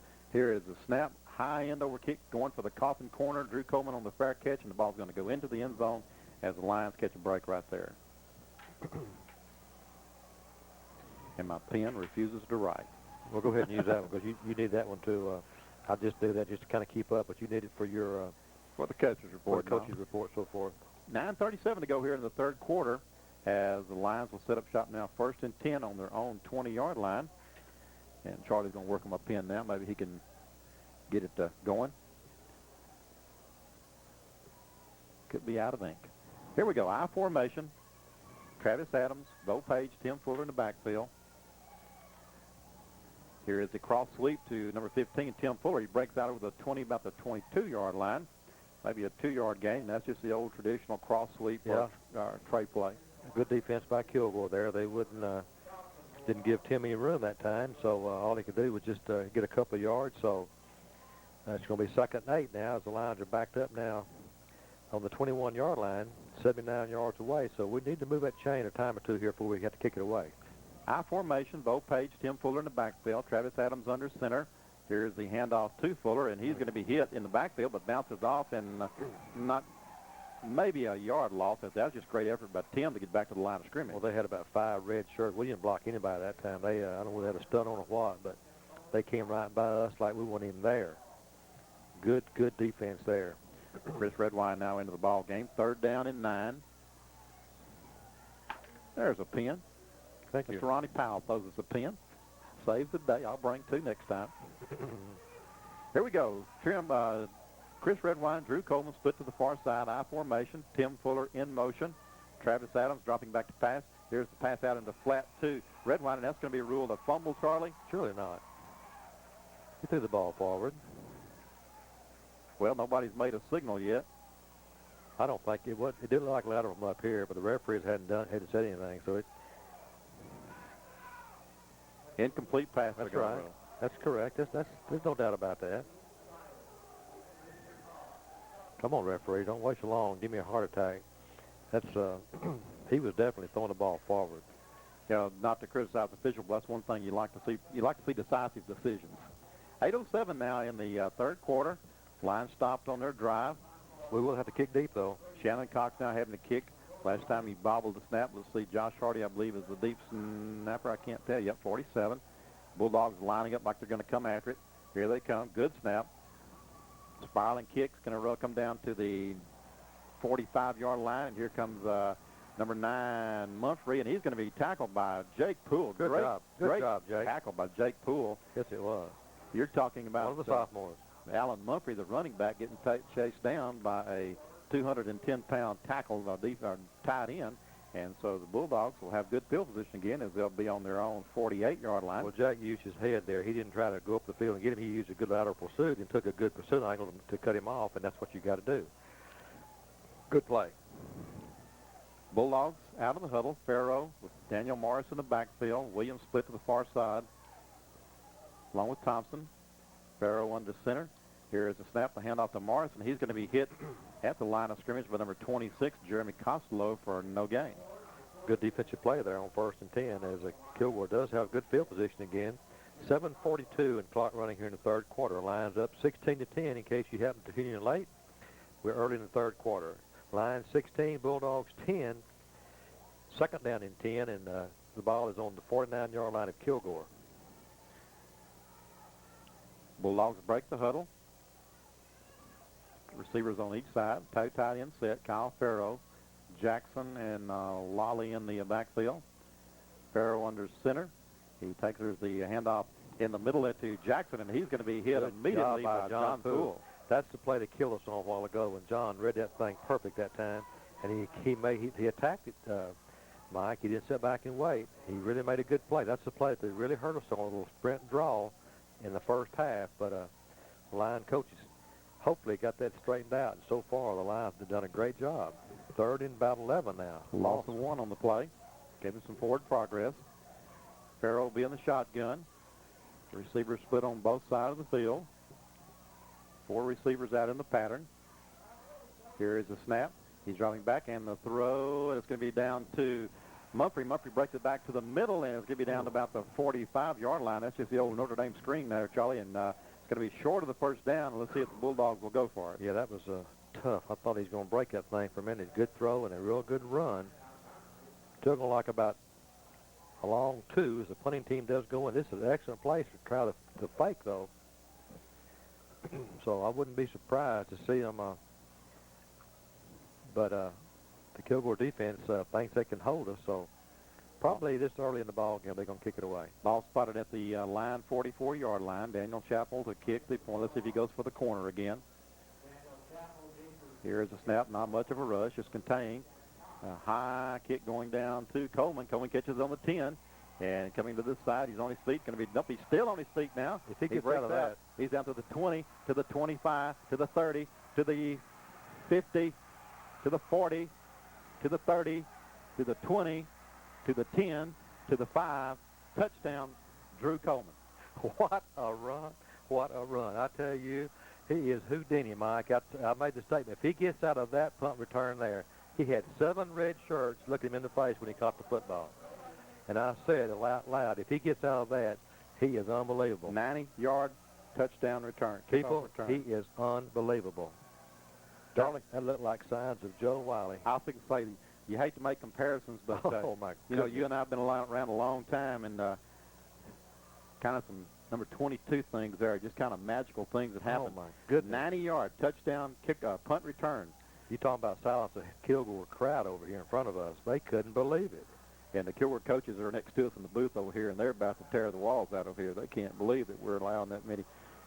Anyway, Kilgore didn't have enough men on the field that time, and boy, we're just what a great run by Drew Coleman. Great run. I mean, they had that covered like a blanket, and some way or another, Drew Coleman, number 8, number 1 in your heart right now. Oh my goodness, he broke out, and I tell you what, you've got to see this on Channel 10 next week, Tuesday, Wednesday, and Thursday night. Starts at 7 o'clock, and just tune in. It's worth your time to see that right there. That will make any highlight reel of the year right there. 5'9", 145-pound sophomore. Looked like he was bottled up, Charlie. He came to this side and reversed his field, went it back around, got a couple of blocks, and Kilgore had overcommitted, and he just broke through there and went 90 yards. You know, he's got some of the uncanny moves that a great back he's got. Not only does he run forward, he sometimes runs sideways. He ran sideways to get away from 3 people before he saw daylight. Well, Charlie, with the Lions go for 2, I believe they are.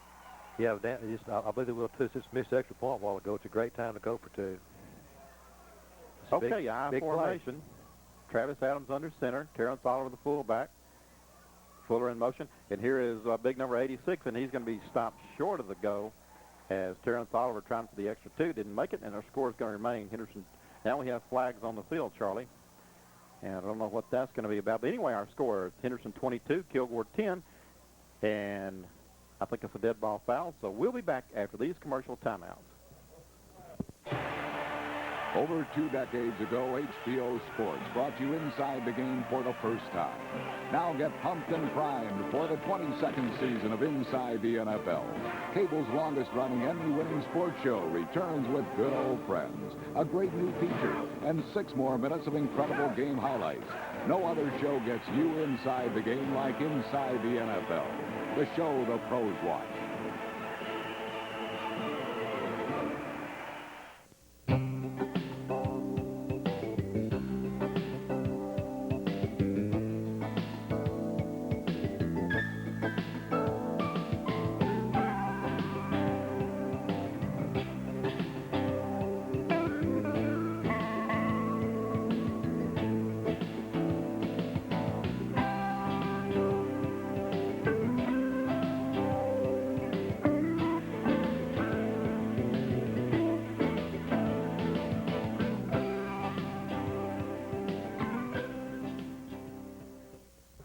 Well, back to RE St. John Stadium, and while we were gone, we said right before the break there was a flag on the field. It's going to be a dead ball foul, personal foul, and sportsmanlike conduct against the Henderson Lions. That's their second one of the night. And that's going to march the ball back to the 25-yard line, Charlie, so we'll have to kick off from the 25. Well, we don't need that because it just gives them better field position, and they've had great field position. Thanks to Drew Coleman, we have a little bit of breathing room for a while, you know, at that brilliant 90-yard return a while ago. But when you kick off a 25-yard line with a great kickoff return team like they got, it makes it tough. Now we've got to see what we're going to try to kick the ball short again, or if we're going to kick it deep. This is one of the things you really can't do is lose your composure, especially in a tough district ball game like this. 5:28 to go in the third quarter. Clayton Kirsch to do the honors, kicking off for the Lions.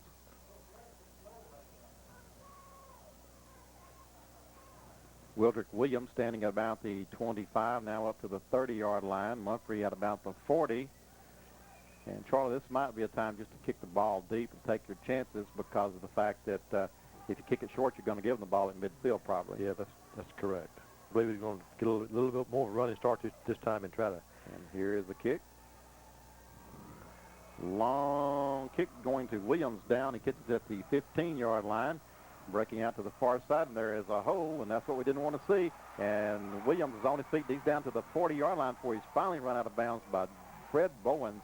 And Charlie, the Lions have just had problems with kickoff returns all year long. Yes, we have. We had it again, and Kilgore sets up with great field position, great return. Golly, it hurts. He caught the ball on the 15, returned it all the way to, now they're going to say run out of bounds at the 45-yard line, Charlie, so that's going to help a little bit. Yeah, helps some. 5:15 to go, third quarter. Henderson up 22-10. Still on in Henderson territory. It's a 45 in Henderson territory across midfield. Kyle Farrow, the quarterback. Daniel Morris, Charles Jackson in the backfield. Receivers to each side of the field. Need a turnover, Mike. Farrow under center. Here is the handoff to Jackson. He's got a little seam in there. He's going to be down to the 40-yard line, about a 5-yard gain before he's brought down in there. Coming off the bottom of the pile, I see Terrence Oliver, and also getting up number 9, Patrick McGinnis. But a good play on first down. He got 5 big yards on first down. That's their best running play so far in this half. A while ago, we stopped them for less than that. So that's the best offensive play they've had this third quarter. Jackson coming off the field. Williams going in. Morris coming off. So we'll have Lolly and Williams in the backfield. Second down and 5. Kilgore's definitely had the field position here. Here is the handoff to Williams, and a missed tackle in there, and he breaks down. He's still on his feet. He's down to the 20-yard line, down to about the 20 to 30, down to the 25-yard line. So a first and 10. Justin Jackson hit him about 2 yards deep, but he just shook him off and kept on going. You've got to hit and wrap up on this guy. He's big, strong back, and that's a big play for the Bulldogs down near about the 26-yard line. So Kilgore's on the move. First and 10 from their own 26, 14-yard gain on the play. By the time you think you've got a little breathing room, you can breathe easy with a 12-point lead. Kilgore comes right back with a big play. That kickoff return was a big one. That's one of the keys of the game. We said we've got to keep from giving up the big plays. Okay, Morris, Jackson in the backfield. First and 10 from the 25, Henderson 25. Kyle Farrow under center. Here is the sweep coming to this side with Jackson. He's going to he had to cut it back to the inside. And Terrence Oliver and Justin Jackson and Cody Cure all there for the tackle. But really, Drew Coleman made that play. He forced it back to the inside, and Pursuit got there. Yeah, good. That was a good play, good defensive play. He picked up maybe a half a yard to most, so we'll call it second and long 9 here. The ball still just inside the 26. So second and 9.5. Clock running, 3:39 to go in the third quarter. A lot of football left. Lions on top, 22-10, but Kilgore threatening here late in the third quarter. Farrow under center, second down and 10-9, we'll call it. Line shifting over. Now Kilgore's going to go to that side, and here's a quick hitter to Jackson Williams, and Williams is going to be stopped after a gain of about 3 yards, looks like. Patrick McGinnis was the first one to make contact. We're going to say, what, second and 6, Charlie? Yeah, we're going to say second and 6. Third and 6, yeah. Big play right here. If we could possibly hold them again on third down without being too close for a first down, we can maybe force Kilgore to go for the field goal. And that would be mighty fine to do that right now. But with 3rd and 6, they've got 2 plays. Let's see. I think they'll probably stay on the ground here and try to get the 2 running plays for a first down, what I think they'll do. High formation. Kyle Farrell under center. Here's the handoff in the middle to Williams, and Williams is down to the 20-yard line. He's going to be stopped short of the first down. Good defensive play there. Justin Jackson came out of the pile with the football, but the referees hadn't made any kind of signal, so I guess he was down when we took it away from him. Gain of 1 on the play. It's going to bring up 4th down and 4, and I think the Bulldogs are going to go for it. Now Chappell's in the game. Let's see what they're going to do. I don't see their holder in the game, though. No, Chappell sometime is a wide receiver. Farrell's still in there, so they're going to go for it. Big play. Real big play right here. Big play. 4th down and about 5. Shotgun formation. Farrell looking to pass, looking for the end zone. There is the throw. It's going to be good knocked play down. by Great Joe play Powell. by Joe Powell. Great play. Little 5-yard hook, and he got there and knocked it away. Great play. As he was trying to hit it in the flat to the back over here, Joe Powell just broke on the ball, knocked it down, and the Lions will take over 1st and 10. That's what you call good coaching right there. I guarantee you the coaches knew that on situations where like 5 or 6 yards, Mike, they like that hook play, and they worked on it this week, and that was a great job by Joe Powell and defensive staff to stop that play. Minute 57 to go here in the 3rd quarter as the Lions take over, and the ball is spotted on the 21-yard line. Kilgore's 21, 1st and 10. Travis Adams under center, Bo Page, Tim Fuller in the backfield. Here is the handoff to Fuller. Fuller breaks in there. He's got a hold out to the 25, still on his feet. He's out to the 30, hold on to the football, and nice gain out to the 30-yard line, 9-yard pickup. And they're going to pull little Tim in, too, that time. He's trying to. Good hole that time, Charlie, as we saw that open up on this side of the line. Matt Appleton, Terrence Oliver, and Ken Sabella. We're going to call it pickup of 8 yards, we'll say. It's going to be 2nd down and about 2. Lions out of the huddle now. Shannon Cox split to the far side. Bo Page, Fred Bowens in the backfield. Here is the handoff to Bo Page in the middle. Bo gets close to the first down. It's going to be according to where the spot is. I can't really tell here. Looks like it may be a little bit short. Yeah, I don't think he made it. I think it's going to be a little bit short. Now they're going to probably measure. And we'll just keep it right here. As officials timeout, we have 1:03 to go. Here in the 3rd quarter, Lions up 22-10. Bring the chains from the far side of the field. Yeah, let's see. They stretch it out. It's going to be 1st and 10, Good. Henderson Lions.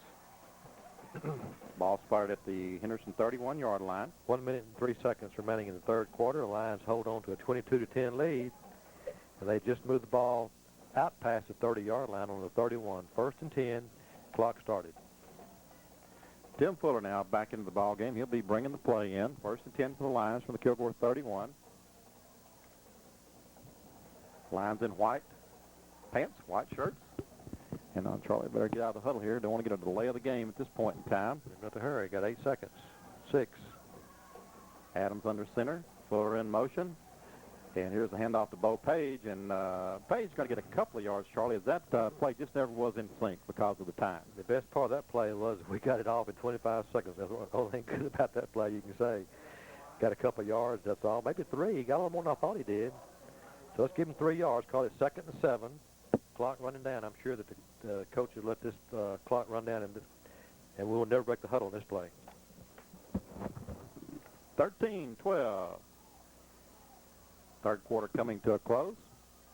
And that's going to be the end of the 3rd quarter with our score. Henderson Lions 22, Kilgore Bulldogs 10. And we'll be back with the 4th quarter after these commercial timeouts. Enter the world of one of history's most prolific and practical inventors. Mix science with common sense, and it equals dollars. Where work came before everything else. His inventions are his family. They're his children. Until one day, a runaway orphan showed him the light. It's a heck of a lot more interesting than a light bulb. Edison, the Wizard of Light.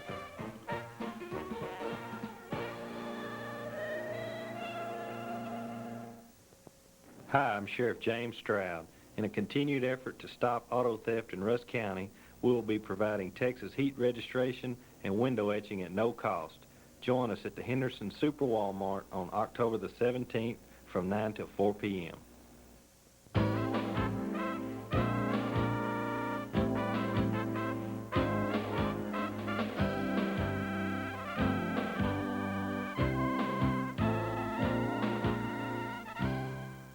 Welcome back to the fourth quarter here in Kilgore, Texas. Henderson Lions, second down and 7 now. High formation, Travis Adams under center. Here's the handoff to Tim Fuller, I believe. If his jersey's kind of ripped, can't really see. He's going to be out to the 35-yard line. And a gain of maybe a yard. Pretty short yardage there, I tell you. Good defense by Kilgore. A lot of red shirts around the football, and we didn't move anybody that time, so it's going to be a tough third and call it a 6-yard, third and long 6. Third and 6, Jake Poole, Shannon Cox going out. We'll have a 2 tight end set, Fred Bowen, all. Let's see, that's Bo Page, Tim Fuller in the backfield. Have Coleman, Red Wine to this side. Adams back to pass. He's looking for Terrence Oliver long. I think he'll be catch the run ball. He's going to throw the ball under. It's going to be complete to Bo Page. Bo's down to the 50-yard line and the first down. No, and flags come in from everywhere. Golly, I hope we didn't block. And Terrence Oliver is down, Charlie. That's not a good sign for the Lions. No, it's not. That flag came from way back. That's a way back judge back there, whatever his name is. Way back judge threw that flag, and the Lions have had a bunch of penalties against them so far tonight. Well, it's a big play right there. Let's hope it's not taken away because real good job by Travis Adams. Well, holding. That gummit's going to be against us. Henderson. That gummit. Oh, that hurt. But Charlie, will it be from the spot and be enough for a first down? I hope it's a... Well, that was a big, big play right there that we got taken away from us. Charlie, the ball spotted on the 48. Let's see. Will it be from the spot or to the... He had the first down picked up, of course. It's going to be... Now they're going to mark it from there. That's not the right... That even wasn't the line of scrimmage.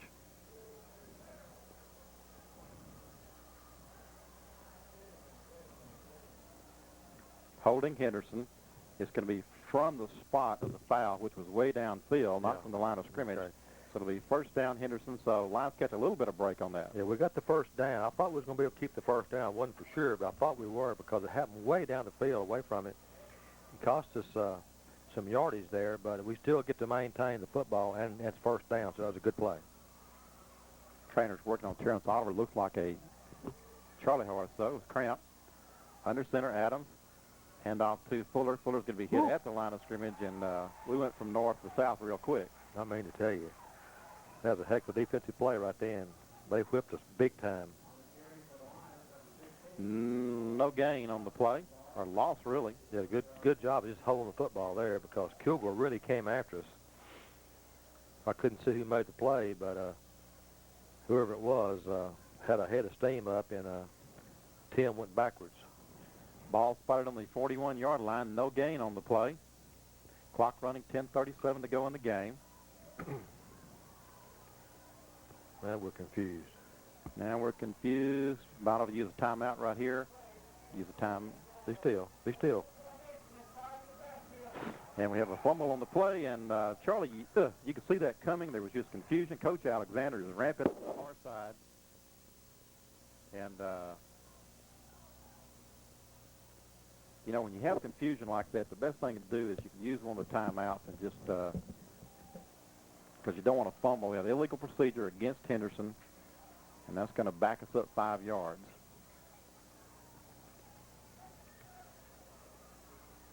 Penalties decline. They're going to take that play because we lost anyway, so it's going to be second and or third. It's third and long. Big play again. We had a third and long a while ago and made it, but can we do it again? That's going to be hard to do 2 times in a row here. 10-17. A lot of time left here in the football game. So the Lions have a long ways to go. It's third and about 16. Bo Page, Travis Adams, Red Bowen. Adams sprinting back to pass. Going to be looking in the flat. It's going to be well underthrown. And now we're going to have a flag on the far side, and that's going to be a personal foul. And I believe that's going to go against the Kilgore Bulldogs. Let's hope that they get one because we've had our share of them tonight, and we really need a break right here. We got also flag back in the backfield too, Charlie, so we could have offsetting penalties. Holding on our end, I think. Well.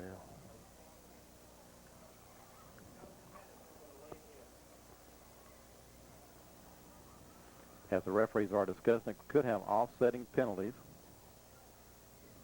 We're due a break here in a minute. The penalties have really gone against us. It's going to be offsetting, although I see 31 telling, so play will go over. That play never developed that time, and Travis just threw the ball away very smartly because nothing was happening, holding.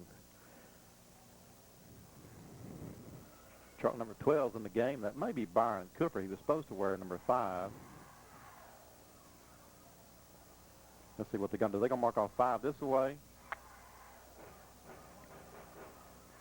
Well, it's 10 against us for holding, and then was the holding the call. I never did see him get it. Yeah, he gave a holding call.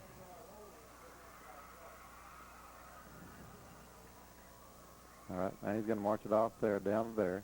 Holding Henderson. And he's going to come back 5, 10, 15. Personal foul. So just play it over again, Charlie. It's going to be about this. I was going to say automatic first down on the personal foul. Well, the down box has first down. The scoreboard still has third, so let's... well, they're moving the chains, too. So on the personal foul, the Lions get a break. Must have been a dead ball foul. Dead ball foul. That'll give the Lions new life. Well, we'll take it with 10 minutes exactly on the scoreboard left in the ball game. Jeremy Costello, Bo Page, and Charlie, I got number 12. That's Tim Fuller in the back there. His jersey. Yeah. Yeah, his jersey was tore up. Here he takes the ball coming to the inside. Got a little hole in there, dancing around, hold on to the football. Going to be a gain of about 2 yards. As Tim Fuller had his jersey ripped off a while ago and changed jerseys on the sideline. Going to bring up 2nd down and 8. Not much gain there, just a real short yardage. We sure would like to have a couple more first down before we have to give his football up. Or take about 6 minutes off the clock and go in for a touchdown. Yeah, it's going to be hard to drive. They're really playing tough defense. Adams under center. They're really stacking up the front. Here's the handoff to number 12. That's going to be Fuller. Tim Fuller again. He's up to maybe for a yard gain. As right now, Charlie, they're stacking 9 men on the line of scrimmage. They're daring to throw it right now, and I don't blame them. Yeah, as Travis Adams comes over to the sideline. Now they're going to give him a little bit of progress. Going to call it 3rd down and about 6 now. Going to be 3rd and 6, long 6, with an 8:52 clock running here to go in the ball game. 3rd down and long here. The Lions have got their work cut out for them. We'll see what we do. Twins to this side, 2 receivers. Adams under center. I believe that's Fuller coming in motion now. Dropping back to pass. Going deep, has the man. Number 10 is going to be incomplete. Chris Redwine, all the way down the 25-yard line. Went for broke, but not there. Good try. Worth a try, I guarantee you. So we weren't going to pick up 6.5 yards on a running play, and Travis had good protection, and you can't ever tell. Might get lucky and hit a long one, and it's worth a try. So with 8:30 left in the ball game here in the 4th quarter, the Lions will have to kick the ball away to the Bulldogs. Shannon Cox, I believe, to kick. Lions picking their men. Good snap. High kick coming down to Mumphrey. He breaks the plane. Now we got flags everywhere, and he's going to be bottled up in there at about the 35-yard line. But, Charlie, anytime you see that flag, unless we didn't give him the 2 yards. Probably a kick, block in the back. A real good kick by Shannon that time, and gave her coverage time to get down there.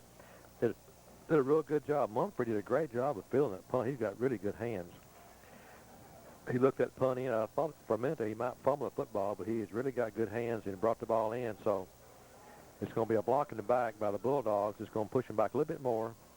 So with 8:18 here to go in the ball game, they will take over. But this time they don't have the field position that they had a while ago. No. So let's see if the Lions can keep them from making that big play, and let's hope our defense can hold on. All the way back down to the 19-yard line. The defense has really played well so far in this half. Let's hope they can hold on for 8 minutes and 18 more seconds. Leading 22-10. Kilgore's got a lot of firepower, and they can score from anywhere on the field. So every play is a big play for the defensive lines. They can get there in a hurry. What we need right now is not to have any stupid mistakes. Twin receivers to this side. One man in the backfield looks like number 30, Josh Davis. Man in motion, Mumphrey coming back to this side. There's movement. Here's the quick little out to Mumphrey, and he's down to the 28-yard line. Gain of about 8 or 9 on the play. They're going to throw the football because they got their best running back over here on the sideline, number 6. This Williams is not even in the ball game, so they're resting him some for defense, so they're going to be throwing the football. Got about 9 yards on that pass play. Second and 1. Second and 1 now. Clock stopped as he went out of bounds. Have twin receivers to the far side, and we've only got one man out there on the coverage. And let's see, shotgun formation. Farrow looking to throw, going deep, and he's got a man, and he's going to get it at the 40, down to the 30, down to the 20-yard line, still on his feet, and he's going to score. As number 2, Jonathan Thompson, on a 60, let's see, that went from the 29 to be a 71-yard touchdown pass. You know, I just got through saying that Kilgore has lots of firepower, and they can score from anywhere on the field, and they certainly showed it right there as they got behind their cornerback. He made a beautiful throw and a beautiful catch, and then we 2 people had a shot at him to stop the touchdown, but he still scored. So 22-16, and the PAT to come. Still 8 minutes on the clock. Here's the snap, the kick. It is up, and it is good. So with a score, Henderson 22, Kilgore 16. We'll be back after this commercial timeout. Why try HBO and Cinemax now? How about over 2,400 movies a year, over 450 originals, over 20 specials, and one number gets it all. HBO. What are you waiting for? Cinemax. Are you watching this? But here's the best reason to call. Limited time offer. Call 657-3333 for details. HBO and Cinemax. Call now.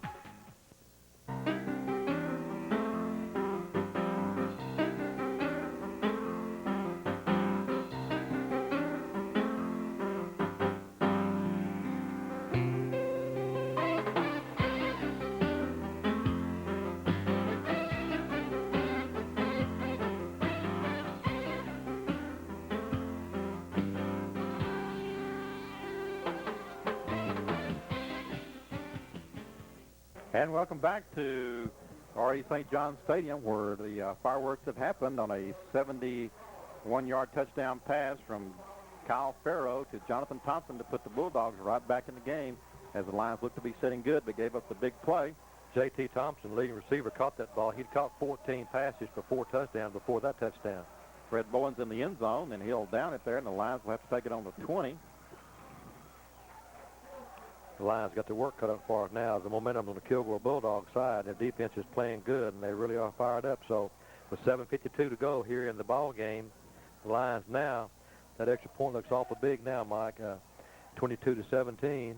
Well, it's a 5-point lead. We went for 2, so a touchdown would go ahead anyway now because we missed our 2-point play. Well, let's see what the Lions can do.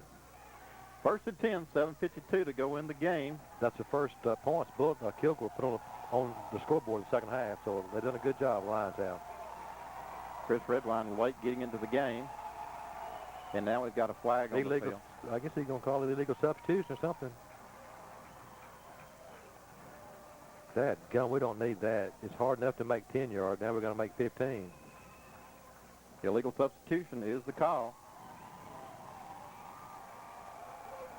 Going to back us up to the 15. We don't need to lose our composure. We played a great football game. Oh, boy, that yardage is so tough to make. We don't want to throw the football. And now you have 3 downs. Instead of having 10 yards, you've got 15. So you just kind of shoot yourself in the foot when you do that.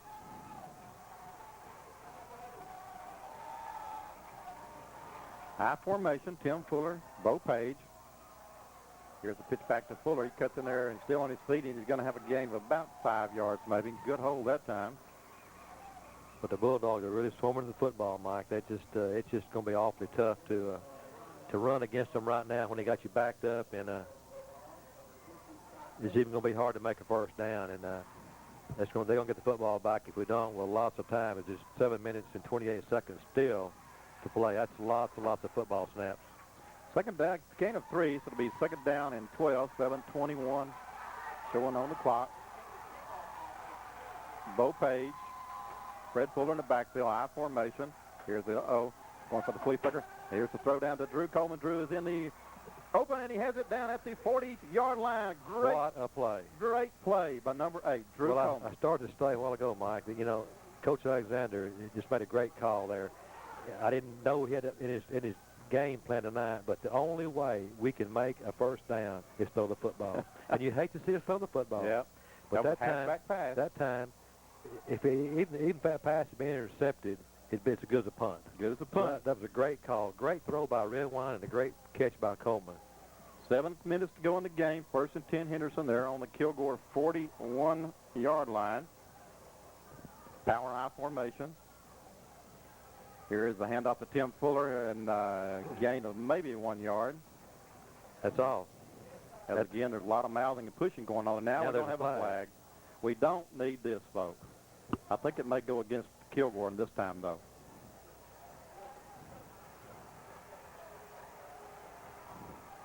But, it don't matter who. They got one kid over there. I won't call his name, but he's got his back turned to us right now. He's been doing a lot of mouthing all night, and they got him that time. But, Charlie, what will happen sometimes, they will be the ones that will be doing the mouthing. And we'll retaliate, and the referee will see us, so we need to keep our composure. We've had 2 15s tonight, so we don't want any more. And both of them has hurt us, Mike. You just don't make a play like that without hurting you. Unsportsmanlike conduct against Kilgore. Now we need to take that football and drive it in the end zone. What we need to do, make some first downs. I tell you, we've got a good chance. That was a beautiful, beautiful play there. That went from the 18-yard line to the 41. That's going to be 32 and 9. Be a 41-yard pass play. And now the Lions with a 15-yard penalty going to have the ball on the 25-yard line of Kilgore, where it's going to be first and 10, 6:40 to go. Things are looking a little better right now. With 6:40 to go, we have the ball in 4-down territory. We're going to have to just hold on the football and run some time off the clock and hopefully get in there and at least get a field goal out of this. A field goal would be mighty fine right now. Power I formation. Here's the handoff to number 86, Terrence Oliver. Oliver bulls his way. And the flag come in. You know where that's going to be. You know what that's going to be when the flag comes in from the back guy. First one all night he's called in there, and he called a holding. Dadgummit. Pardon me, but I tell you hate to see that. It's just holding Henderson. They've been playing real tough football all night, run that play all night long, and it hasn't been a hold up and down, and they call it a hold. That's just, unless it was really flagrant, they shouldn't be called. And I don't think it was flagrant when he gained 2 yards. Going to back the ball up to the 35. It'll still be first down, but it's going to be first down and 20 now as Drew Coleman and Chris Redwine come into the game, 6:29. Now Fred Bowens comes in. Now wholesale substitutions. Bo Page coming in. Run that clock. Twin receivers to the far side. Adams under center. Here's the sweep to Fred Bowens. Fred cuts it up, got a little crease. It's going to be really tattooed in there at about the 33-yard line.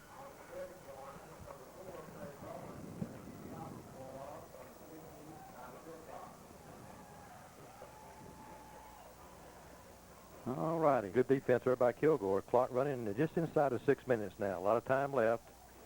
Second down and long. A long, long way. About 19 yards, I'd say. Scoreboard says 14. It's way off. At least 19, 20 yards. Bo Page, Red Bowens in the backfield, I believe. Adams back to pass. Here comes the pressure to the pass. It's going to be the screen pass over to Terrence Oliver. Big Terrence he's still on his feet. He's stumbling and tumbling. He's down to the 21-yard line. We got a good piece of it back right then. The screen pass was excellently staged and excellently set up to Terrence Oliver. He went from the 34-yard line down to the, what they're going to put it at, the 22-yard line, 12-yard gain. It's going to be third down and about 8 now.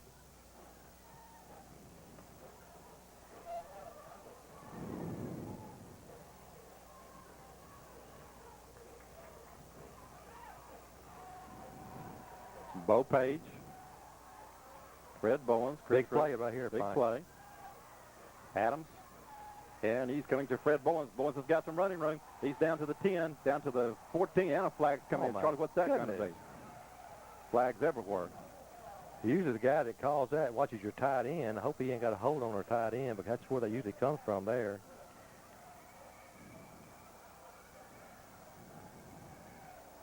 It came real late. Had a good play. Charlie was so late, I thought I couldn't see here from my spotter board. I thought it might have been a unnecessary roughness penalty. No, I don't think it would have come from back there. So he's going to call it against us, I guarantee you. Where that flag came from, it's got to be holding.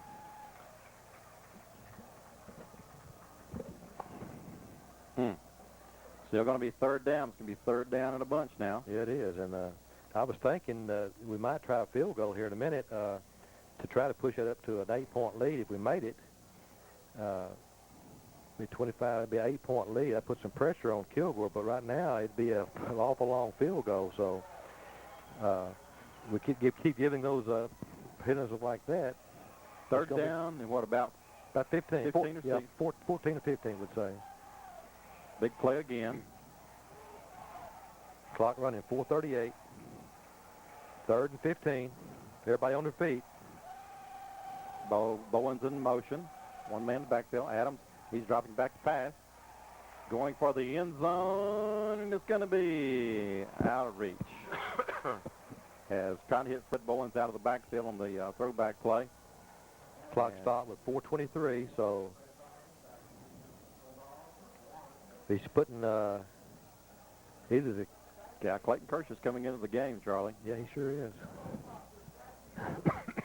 It's going to be a long field goal. Clayton's capable, but it's going to be a long one. It's going to be a 47-yard attempt.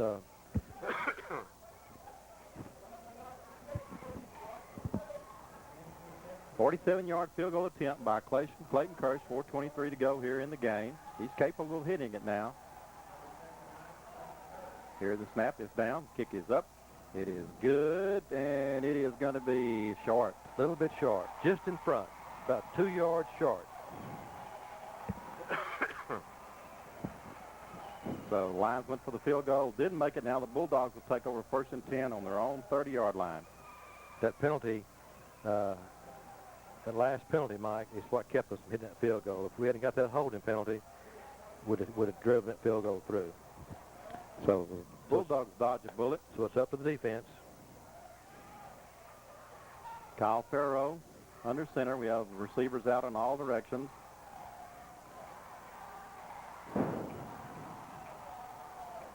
Here's the snap. He's dropping back. It's going to be the quick pass, and it's going to be incomplete. As some confusion there on the Lions' part as he tried to throw the ball in the flat. Had the blocker set up in front of him, but no go. Brings up 2nd down and 10. Fred Bowens coming into the game now. Jeremy Costello going out. Been a great football game as we knew it would be. 14 to go in the game. Lions up 22-17. Bulldogs have the ball 70 yards from pay dirt. Farrell in the shotgun now. Here's the snap and the draw play in there to Good Morris. job. Good job. And get him on the ground or blow the whistle or do something. As he says, it's going to be a loss on the play. Real good job. Terrence Oliver came in there from defensive tackle that time and just disrupted that draw play before it ever got started. Good job. Clock running inside of 4 minutes now. 3:55 running. 3rd and 12 for the Bulldogs. Lost about 2 yards on that play. Josh Rogers, Terrence Oliver, Scott Goodwin, Curtis Vernon to the front four. We've got a nickel defensive package in there right now. Kyle Farrow under center. He's under shotgun. He's dropping back to pass. And he's looking going deep. He's got a man in Drew Coleman. It's going to be... Both went for the ball and incomplete. Well, that's two good athletes going for football right there. Number 2, J.T. Thompson from Bulldogs and Drew Coleman for the Lions. So it's going to be 4th down, 3:30, so the Bulldogs are going to kick it away and try to play some defense. We've got to do a good job on this punt return now. Don't make any foolish mistakes and give it up. Charlie, and I believe that Bulldogs have all their timeouts left according to what... I don't think we're going to even put anybody back. We're going to play it safe and make sure that they do kick the football and just take it wherever it lands up. We want the ball, what we want. Could be a fake. He's going to kick it. High kick coming down. Let's see, this hits and bounces back. The Lions get a break right there as it bounces back, hits the 30 and comes back to the 35. So the Lions will set up shop at 3:21 to go here in the game. That ball had some backspin. Looked like one of Phil Stanley's sand wedges there. It really hit and backed up. So a good break for the Lions. With 3:21 to go in the ball game here, the Lions take over on the 35-yard line. 1st and 10, 35-yard line. They're on 35. Mike, we need 2 first downs, what we need. Need to make 2 first downs, and we'll be in good shape. If we don't, we've got to get the ball, give the ball back to the Bulldogs. Power I formation. Tim Fuller, Jeremy Costello, Bo Page. 6-man front for the Bulldogs. Here's we'll do Fuller. Fuller breaks into the interior of the line, has about maybe 2 or 3 yards. That's about all. He's just looking for daylight. Wasn't a whole lot there as Kilgore just crowded the line of scrimmage and got their ears pinned back, and they're coming. So short yardage, 2nd and probably a long 8. Under 3 minutes now, 2:59, clock running. The line needs some way to make a first down here, some way. 2nd and 9 coming up, 2nd and long 8. Here's the pitch back to Fuller. He's got a little crease in there, and he's going to be out to the 40-yard line. A gain of about 3 or 4, and again, temper's kind of flaring. We don't need to see that. Timeout's going to be charged to Kilgore, and we'll just keep it right here at 2:33 to go in the game. Lions pick up 3 yards. It's going to bring up 3rd down and 5. And Charlie, you and I both have enough gray hairs. We're going to get a few more after this game, I think. Well, I tell you what, this has been exciting. I tell you, I've been nervous as a long-tailed cat in a room full of rocking chairs tonight, I tell you. But it's been an exciting football game, and it's not over yet. Still 2 minutes and 33 seconds to go, and the Lions have just played their hearts out. I'm just hoping they can hold on so much because they have really fought hard and played a great football game. Let's hope they can come out on top. And right now we are top on the scoreboard 22-17, but it ain't over till it's over. And we got 2 minutes and 33 seconds to get 33 to go. So the Lions have their work cut for them. 3rd and 5. We got to make 5 yards, or we got to kick the football back to that potent Kilgore offense. So Kilgore's taking 1 timeout, so they've got 2 left now. Let's see what the coaches are going to do. I don't think that they'll throw the football this time, but they could. 2:33 to go here in the game. Lions up by 5 points, 22-17. Power I backfield. Fred Bowen at the tailback position. Here is the pitch back to Fred. Fred's going to cut it in there, and he's going to get back maybe to the line of scrimmage. That's all. Kilgore will call another timeout now with 2:27 to go.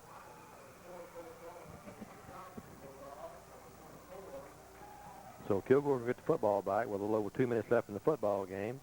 And then we'll get pretty good field position. Let's hope that Shannon can get off another good kick like he did a while ago. A while ago he got an excellent height on his kick and gave the line coverage team plenty of time to get down there and field the punt. Alan Mumphrey is a good return man for the Bulldogs.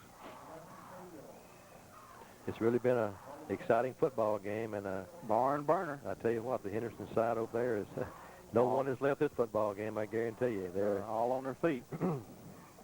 Kilgore's standing up hollering for the Bulldogs to rally, and the Henderson Lions are sitting over there holding their breath. Can we do it? 2:27 to go here in the game now. Lions up 22-17. Ball is on the 39-yard line. It's going to be a 4th down. The Lions will have to punt. And Kilgore has 1 timeout left in the game as they've taken 2 here to stop the clock. Let's see if they come out with the all-out rush or they go for the return. Shannon Cox will be standing at his own 27-yard line to the punt. They're coming for it, Charlie. They're lining up. They're going to come after it. Good snap. Kick is up. And it is a good long kick. Mumphrey is going to take it down, and he fumbles the ball. Falls on top of it at the 17-yard line. So with 2:20 to go now, the Bulldogs with one timeout have a long way to get there, but we know they can get there pretty quick with all the firepower they got. Let's give Josh Hardy a good Josh Hardy, excellent snap by Josh Hardy there, and a good protection by the interior of the line, and a good kick by Shannon. I tell you, that's pressure right there when you got 10 folks coming at you, and the ball game's on the line. So that's a real good job. So let's hope the line defense can do it. Kyle Farrow in at quarterback as the Bulldogs will take over on their own 17-yard line with 2:20 on the clock and one timeout. Receivers split at all sides here. We're in a nickel defensive package. Farrow back to pass, going to the far side, and it's going to be caught over there. Keep him in bounds by Thompson. He's going to be knocked out of bounds, though, about the 27-yard line, 26-yard line. It's okay. We'll give them that 5- and 6-yarder. It's going to take more than a field goal, thank goodness. Their great field goal kicker, 2 first downs, he'd be in range. 1st and 10 for the Bulldogs. 2:15. We'll keep you posted on the time on the clock because it's very, very important right now. Bulldogs have one timeout. Farrow in the shotgun formation. Lines with the nickel defense. Here's the snap going to the same play on the far side, and it's going to be dropped that time by Thompson as he was turning around, I think, Charlie, and looking for the green grass where the ball got there. Yeah, sure was. So he might have thrown the ball a little bit sooner than he thought he was going to. So, but it does stop the clock with 2 minutes and 11 seconds. So, second down and 10. Kilgore's a passing team, and they've got a great scheme. So, they're used to situations like this. But I don't think they've been behind this late in the ball game. Let's hope that we can put pressure on his quarterback. Second down and 10 from the Kilgore 27. Farrow under center, or he's a shotgun. I'm sorry. Here's the snap coming to this side now, looking, and the wild rush, and it's going to be in there, and it's going to be almost complete that time. The number 8 coming across the field. Wendell Harvey as Patrick McGinnis on the defensive coverage, and they were going for the big one and almost got it right there. Well, that's a tough play for McGinnis to cover it quick back like that, but that was awful close. Farrow, incomplete. Third down and 10. 2:06 now. 2:06 left in the ball game. 28-yard line of Kilgore in the field, so let's hope this line defense can do it. It's all in their hands. 4 receivers out in the pattern, 1 man in the backfield. Farrow lined up in the shotgun. Here's the snap. Not much of a rush going down. It's going to be caught short of the first down at about the 35-yard line, so it's going to bring up 4th down at about 5 with 2:01 now on the clock. Yeah, he picked up a little out right there, but it's going to be 4th and about 3, a short 3 probably. So if the Lions could some way hold them here or knock the ball down or do something to stop this first down, with 2:01 left, we'd have this football game pretty well in hand. But it's a short gainer for Kilgore, so let's see what happens. Everybody's on their feet hollering from both sides now. 4th down and about 3. Farrow back. He's looking. Here's the quick snap, and it's going to be caught by Thompson. And it's going to be in bounds, though, out to the 41-yard line. Be a 1st and 10 for the Bulldogs. 1:55 to go. No huddle.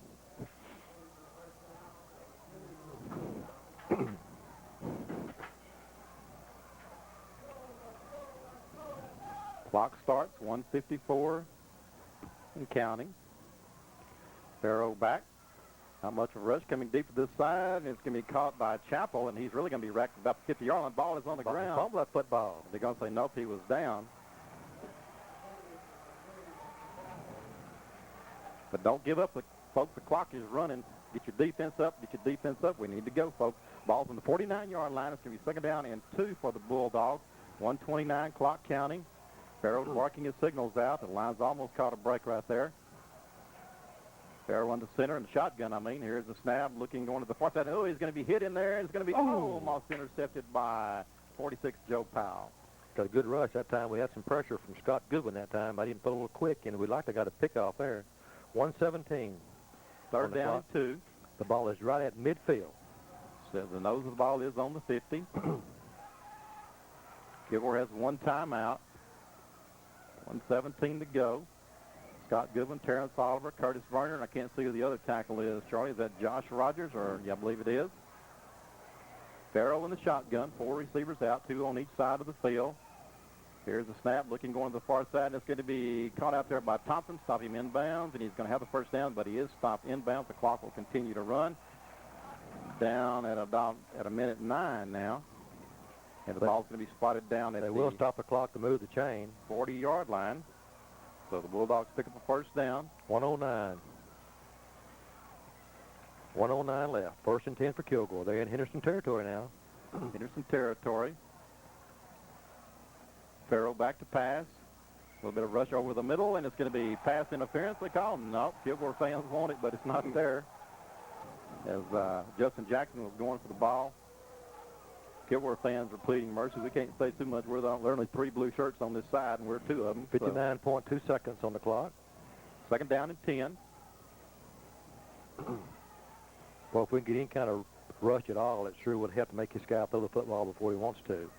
They have 1 timeout left to go. Kyle Farrow, the quarterback. He's under center.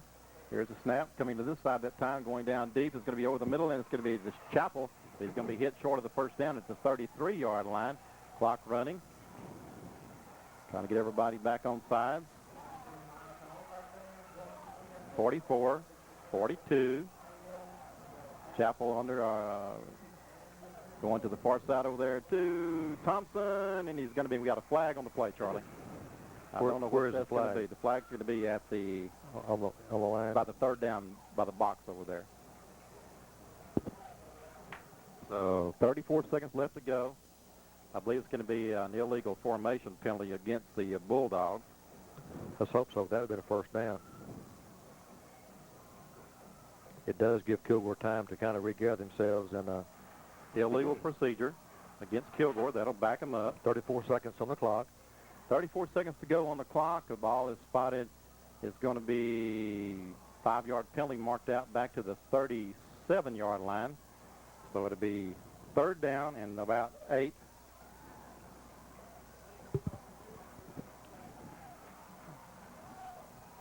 Farrow in the shotgun now. Clock running, 32. Looking over the middle all the time in the world, and it's going to hit Mumphrey. Mumphrey down to the 20-yard line. Clock running at the first down. That's the first down. Stop the clock to get the chains moved, because it is a first down. Good break for Kilgore to stop the clock. Get the crossing pattern coming across the middle. Clock will start. Farrell under center. Let's see if he just spikes the ball. He'll just spike the ball down to 22 seconds now. Barn burner here as Kilgore has driven all the way down. They're on the 20-yard line. And 22-17, there's our score. We hadn't broke it. I just hope we can keep bending and just keep them out there some way. Bulldogs have 1 timeout left, I believe. It's been a great football game. Lions up 22-17, 22.8 seconds left to go here in the football game. Kyle Farrow in the shotgun now. Twin receivers to both sides of the field.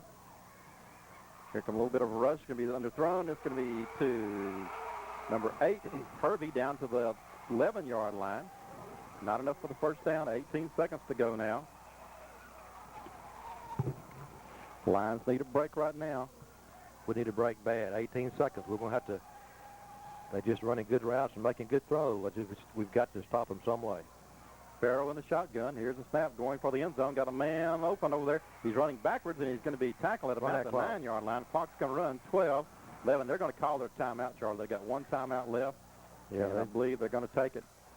Yeah, I think they got 1 left. So, or what's he calling? Wait a minute. They stopped the clock, Charlie. The first down, first and goal from the 9. Farrow under center. Spikes the ball. Incomplete pass. 10 seconds left to go. So they stopped the clock because of the first down. 10 seconds to go, but they are down on the 8-yard line. Boy, it is really tight down here, folks. I tell you, it is something. First and goal from the second goal from the 8 now. Henderson Lions are up 22-17. 10 seconds to go in the game. Been a great football game. Kyle Farrell coming over here to get some last-minute instructions. 10 seconds to go. The Kilgore Bulldogs on the Henderson Lions 8-yard line. Someone's going to make a great play to stop them, Mike, because they're just throwing catching the ball too good. We've got to make a great play to stop them. Somebody. They're all in there tight this time. Look for the tight end out. Farrell dropping back to pass. Got a flood man in the route here. Going for the end zone. It's going to be in the touchdown. Kilgore Bulldogs.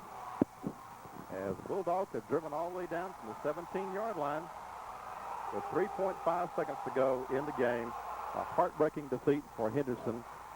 They played their hearts out, but the Bulldogs, you have to give them credit, they came back, did what they had to do. As I couldn't see who caught the football, an 8-yard touchdown pass. And the Bulldogs go back on top 23-22 with 3.5 seconds left to go in the game. That's just great execution. Give Kilgore credit for running a 2-minute offense to perfection and throwing and catching the football when they had to. Farrell, they're going for 2 now. That'll put it past the field goal range. Farrell under center and looking back. Flags on the field. And, of course, the clock didn't run on the extra point as there's flags everywhere. Illegal procedure against Kilgore.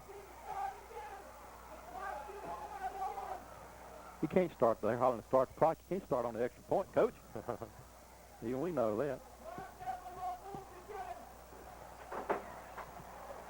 You don't start the clock on the extra point. Big move. Charlie, just a heartbreaking loss for Henderson as they played their hearts out. I tell you, it's just unbelievable. That's just, they did everything but win the football game, Mike. It's just terrible. They played hard, on the drive. But Kilgore, you got to give them credit. They threw and caught the football when they had to. And Coach Alexander is really talking to James Gilbert,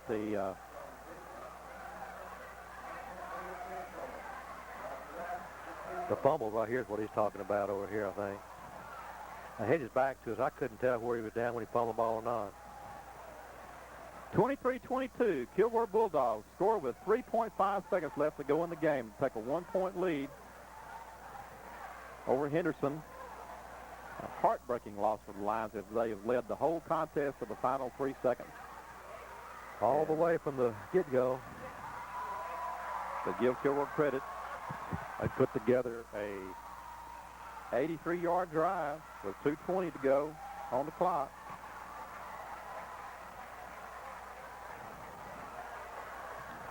Daniel Chappell now to kick off. Lions have to run it back for the touchdown, and we've been here before. It's like a miracle right now. Going to be a short kick on the ground. It's going to roll out of bounds, and so they'll have to kick it over. I can't believe the Kilgore coaches were sitting next to us, and they were screaming, start the clock on the extra point, and just don't do that. Oh, I tell you, it's just not much we can say, Mike. It's just a heartbreaker. Lions are up 10-0, and 16-7. That last time out's what saved them. Charlie, the Lions are going to take the ball, though. Yeah. As they'll have one play illegal procedure penalty is declined. Well, our only chance is to complete a long pass. Well, the time would run out if we did that. Have to score. Yeah, got to score. Travis Adams now at quarterback. Drew Coleman. Chris Redwine to the far side. Tim Fuller. Adams going down the middle, and it's going to be incomplete, and that's going to be the ball game. Our final score: Kilgore 23, Henderson 22.